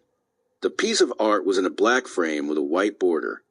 In a bit of irony, it had been hung upside down, and in bold white letters on a dark background, it made a statement in 36 characters. "Let's make better mistakes tomorrow." The new office, Dick explained, meant that it was time for Twitter to grow up as a company, to end the rolling site outages and a long list of other problems that had plagued Twitter's infancy. "We're leaving the motto of making better mistakes tomorrow in the old building," Dick said. "That's not the type of company we are anymore." What's happening? Each day, Chris Hadfield, the commander of the International Space Station Expedition 35, peers out the dome window of his spaceship, holds up his digital camera, and captures small, square snippets of Earth.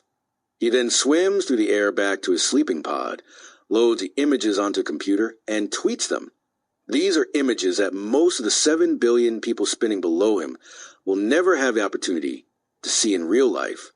He captures images of the Middle East, where protests against dictators are still organized using Twitter. He captures Rome, where the Pope now talks to millions of Catholics in 140-character sermons. He captures Washington, where the President of the United States regularly addresses Americans in tweets. He captures Israel and Gaza, where a war as old as religion itself now rages online, on Twitter. He captures images of hundreds of millions of people who tweet to one another billions of times a week, in every language and from every corner of the globe. On January 24th, 2013, he happened to be passing over San Francisco and snapped a picture of the city where Twitter was born. Then he tweeted the image. If you look closely at the photo, you can see the Golden Gate Bridge, its vast red columns reaching into the sky, surrounded by San Francisco Bay. The same bay where a few years earlier, a group of friends who worked at a small, failing podcasting company called Audio sailed across the water to share a drink at Sam's Anchor Cafe. That group of nearly a dozen people who would all contribute, in their own special way, to the creation of Twitter. If you were able to look closely enough at Commander Hadfield's photo, zooming into the intricate web of city streets, houses, and office buildings, the parks and beaches, you'll be able to see Jack, Ev, Biz, and Noah wandering the city separately, together. In the summer of 2012, Noah anxiously walked into a doctor's office with his girlfriend, Delphine. They approached the counter, told the nurse who they were, and filled out the appropriate paperwork. They then sat in the waiting room, hands clasped together, holding each other's hearts. Noah had moved back to San Francisco in mid-2011, realized it was time to get back to life. Back to a different life from the one he had left 2 years earlier. He had placed everything in cardboard boxes in L.A. and driven north where he had once gone south. Although Twitter wouldn't have existed without Noah, Noah now didn't exist because of Twitter. Time heals all wounds, but some leave very visible scars. So he settled back into the same city differently, renting a loft apartment with Delphine in a different neighborhood from the one he had lived in years earlier. He made new friends who didn't work in technology, people who wouldn't become business partners. Then, in July 2012, they received the news and made an appointment with a doctor. Their name was called, and they walked down a hallway, opened a door, and entered a relatively dark room. There were screens everywhere, blinking lights, beeping noises. Delphine was told to lie on the bed and lift her shirt as Noah watched nervously. The doctor reached over and pressed a number of buttons on one of the machines, then started to gently rub gel on Delphine's stomach. Noah grasped her hand tightly. There was a long pause as the doctor looked at the screen on the machine, then back at Noah and Delphine. "Congratulations," the doctor said with a smile. "You're going to have a little baby girl." Noah looked at Delphine as tears welled up in his eyes, then started to trickle down his face. She looked back at him and smiled an affectionate, happy smile, a loving smile. Then Noah buried his head in his hands and wept. He had cried hundreds of times over the years, cried a million tears. He had cried alone, in his bed, in his truck. But this was different. This time he was crying out of joy. He had always wanted a baby girl, dreamed of a little girl he could hold in his arms and cuddle and kiss and care for. And love. A little girl he could love. And here she was. It was in that moment that he realized this was what he had been searching for in mid-2006, when he sat at his computer and typed a short blog post about the name of the latest project he was starting with his friends, Twitter. He had explained what this new project could do. The fact that I could find out what my friends were doing at any moment of the day made me feel closer to them and, quite honestly, a little less alone. That feeling he had been searching for when he helped start Twitter was a hope that a technology could connect him to people. Yet it was the hand he was holding at that moment, Delphine's. That was the real connection he had always been searching for. The technology in that room, the screens, the beeps, had also done what Twitter had never been able to do for Noah. They had allowed him to feel a connection to someone who wasn't there. The technology had connected him to his baby who wasn't born yet. Noah collected himself, wiping the tears away from his eyes as he looked at Delphine and kissed her. They walked out of the doctor's office, the warm sun drying his moist face, and peered up at the sky as birds floated by, lightly chirping, flapping, and tweeting in the warm San Francisco sun. He looked down at Delphine's hand, grasping it as they walked together. Compared to his former co-founders, Noah made very little money from Twitter and Audio. One day in the future, he hopes to take the small sum he has saved to try his hand at another startup. On April 6, 2013, Noah tweeted for the first time in more than 2 years. Cheeks stained with glorious tears of joy and absolute humility, I celebrate the birth of my daughter, Ocean Donnie Marie-Louise Ponson Glass. Some mornings, Biz and Livy wake up in their 2,000-square-foot home across the bay in Marin County, their heads resting atop puffy pillows as the sun streams in through their windows. "Hey, Livy," Biz says as they look each other in the eye. We're rich. at which they both giggle like children who have a secret pile of candy under their bed. They remind each other that as Twitter was just hatching, they lived a very different life.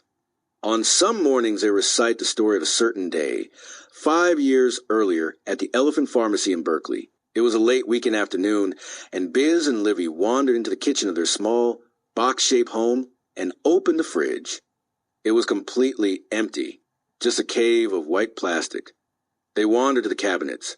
Empty. Their wallets. Empty, too. Livy looked at Biz and with a sad smile asked what they were going to do. They were tens of thousands of dollars in credit card debt at the time. Bills landed with a thud on top of more bills. They had already borrowed money from Ev twice, which had since dissolved. Their tweets lamented their current state. We're paying bills. They were broke and had no options. Well, almost no options. I bet you there's a lot of change in this can, Biz said as he grabbed the coffee can the two had been using to collect spare change. It was your typical homemade piggy bank, round and metal with a plastic top. Each day the Stones came home and dropped dimes, nickels, and pennies inside. Sometimes a few quarters would mix in too. Clink, clink, clink. The echoes grew quieter over time as the piggy bank filled up. Now, broke and hungry, they decided it was time to cash in. They walked down Cedar Street, the coffee can in hand, as if it were made of glass, and arrived in front of the Elephant Pharmacy in the gourmet ghetto. They walked inside, through the glass doors, and stood in front of the green Coinstar machine. Biz began tipping the coins into it, carefully grasping the side of the can as Livy stood behind him and watched. They had assumed that they could get $30, maybe even $50, from the coin collection, but the number displaying the total kept flipping higher and higher. Before long, they were approaching $60, then past 70, 80, and still it kept going. Oh my God! Oh my God! Livy said, clapping her hands with pure excitement as she jumped up and down in place. Are we in Las Vegas? Biz asked as he looked back and forth between her and the rising number. Oh my God! Are we going to pass $100? She asked as the numbers continued to flip. Silence fell over both of them as the machine continued to $90. Then $91. $92. Livy began jumping in place again, her hands in the air, and yelped as they passed $100, coming to rest at $103. They both wore smiles so wide they looked unreal. Happiness at the bottom of a coffee can. Once they collected their winnings, they traipsed off to Trader Joe's, where they loaded up on food, chips and dips, bread, a six-pack of cheap beer, and they went home happy. The crinkle of their grocery bags accompanied them as they wandered back up Cedar Street. Years later, their lives had become very different. Biz can sometimes make upward of $500,000 to give a 15-minute public talk. Their bank account, which once began with a negative symbol, now ends with 7 zeros. When people ask Biz about his wealth, he tells them that money rarely changes people. It often just magnifies who they really are. Biz and Livy still drive their old Volkswagen and Subaru to work. Biz still dresses as if he walked out of a thrift store. And the majority of the money they make goes to the Biz and Livia Stone Foundation and a number of animal-related sanctuaries. As a result, a few mice now have a warm home on a farm. In early 2012, Jack sold his loft in Mint Plaza, saying goodbye to the nearby homeless glut of the Tenderloin, and moved to the glitziest part of the city. His new home, for which he paid almost $12 million, isn't visible from the street. It sits behind a large wooden gate and down a steep driveway, hidden from view by old, swaying trees.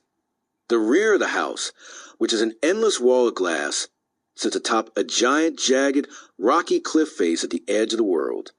Each night, when Jack comes home from work, he types his password into the keypad that opens his front doors, then walks inside his empty glass castle in the sky. The rooms in the house are all sparse. In the living room, there are only a couple of pieces of furniture, including the same Le Corbusier couch and chair Steve Jobs once had in his home. Through the living room, there is a set of glass doors that open onto a balcony that sits out over the rocks like a magic carpet floating atop the moist air. Some nights Jack wanders out there alone and looks out at the bay. Below, the waves crash against the rocks, making a roiling sound like ferocious lions locked in a dungeon. By 2013, with a net worth of $1 billion, it might seem like Jack had won. But to some of the people who knew him when he arrived at Audio 8 years earlier, it seemed quite the opposite. Back then he had joined the company as a quiet young programmer in search of friendships and a mentor. He had found a mentor, sort of in his emulation of Steve Jobs. But he lost friends when he used those same people as a ladder to climb to the top. Jack is often featured on the covers of magazines. He's been profiled by 60 Minutes as a visionary and touted as a playboy billionaire who parties with the stars and gossip rags. He is often spoken of as the next Steve Jobs and the sole inventor of Twitter.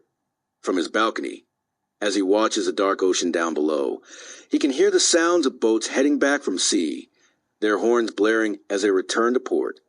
In early 2013, on the nights that Jack stands out there alone, as the smell of the bay drifts up the sides of the rocks, he looks out at the ocean and plots his next moves. His plans for Square, where he's become an adept leader, growing the company into a multi-billion-dollar business. His plans for Twitter, where he one day might return as CEO. His plans to one day become the mayor of New York City. But during those moments when he feels truly lonely, when the ocean, the sirens, the rocks stop calling to him, he walks back inside, closing the glass doors behind him, and reaches into his pocket, pulling out his smartphone. He slides his finger across the glass screen, then places on the blue icon with the little blue bird, and he talks to Twitter. On Monday evenings, just before 5 o'clock, Ev rushes out of Obvious Corporation, which he reopened for business after officially leaving Twitter. His office is in a nondescript building on Market Street, just a few blocks away from Twitter's headquarters. He dashes home to eat dinner with his family. Then they wander upstairs for their nightly ritual of reading together, their favorite part of the day. Ed was despondent for months after leaving Twitter. He started to piece together what had happened to him, learning more about the secret meetings between Jack and others. He played back in his head over and over conversations where people who worked for him had acted surprised at the news of his firing. Some of those people had actually been involved in the coup. On Tuesday evenings, Ev works late, often the last person to leave the office as he sits sketching out ideas for new projects, the glow of a computer screen lighting his way. His Twitter stock and other investments are now nearing $2 billion, sure to continue growing as Twitter pursues its goal of becoming a $100 billion company. On Wednesday evenings, a cooking teacher comes to the house. 4-year-old Miles and Ev and Sarah's second boy, Owen, now 14 months old, learn about vegetables, soil, and farming. In 2012, a year after Ev officially left Twitter, thinking of what had taken place behind his back, he sat down with Sarah and they asked each other the following questions. How can we raise our children to never act this way? How can we raise them to be honest and caring? How can we make a roadmap for the kinds of parents we want to be and the type of family we want to raise? They came up with 2 solutions. First, the money they have made over the years would go into a trust. When Miles and Owen grow up, they will be responsible for giving away to charities, organizations that exist to try to make the world a better place. Second, they would develop a weekly schedule to adhere to, ensuring that family comes before anything else. Weekends are special for Ev, Sarah, Miles, and Owen. On Saturday mornings, Ev makes waffles. They are often bizarre concoctions, with Ev adding nuts and seeds and other strange ingredients. Miles, like his dad, is a daydreamer, and he often just sits and stares into space, thinking. On Sunday mornings, the 2 daydreamers go on an adventure together, always taking the train through San Francisco to a museum, a park, or the bookstore. Ev and Sarah noticed early on that, like Ev, Miles is shy and sometimes socially awkward. As much as they want to change that in him, they know they can't. But they also know that technology won't change that either. So the kids are strictly forbidden to use iPads, iPhones, or televisions. Human interactions are encouraged. So are physical, paper books. So Sunday nights, before the weekly schedule begins anew, it's time for the nightly ritual, the best part of each day. On one side of Miles's bedroom, there's a wide, oval, gray couch. It's big enough for the entire family to squeeze onto. Directly across the room, there is a stacked bookshelf. On it there are dozens of print books of all shapes and sizes. Children's books, books about butterflies and pirates, encyclopedias. Each night, as Ev drops down onto the couch, Sarah necks him with Owen in her arms. Miles runs across the room, his feet briskly flying across the gray carpet to grab his favorite book, The Astronaut Handbook, a story about a group of kids who want to become astronauts when they grow up. Miles bounds back across his bedroom, handing the book to his father. Then together, as a family, they read as Miles stares out the window, just as Ev did on his father's green tractor as a child, up into space. From time to time, the astronauts on the space station host a question and answer session on Twitter. People ask 140 character queries that are sent via cyberspace into real space, where astronauts who live for 6 months at a time in small spaceships that circle Earth do their best to explain what it's like to live in a glass capsule hundreds of miles away. In one recent session, a woman on Earth asked whether it was lonely in space. In the center of every big city in the world, surrounded by noise and teeming millions of people, are lonely people, Commander Hatfield wrote. Loneliness is not so much where you are, but instead is your state of mind. Then he explained that the few people who live on the space station can contact their families through a number of technologies designed to connect people, including radio, telephone, and social media. As the sessions on Twitter concluded, someone else asked how these astronauts tweet from space. Hadfield explained that he has a laptop inside his sleep pod as he floats around the spaceship, checking on experiments that could cure diseases or enable people to grow scarce resources in space or answer previously unanswerable questions. He often takes short breaks and slips into his bay to check Twitter. There he talks to millions of people who are floating 240 miles away. People who can talk to him but can't touch him. People who can make him feel just a little less alone. With this, the book is now complete. Thanks for listening.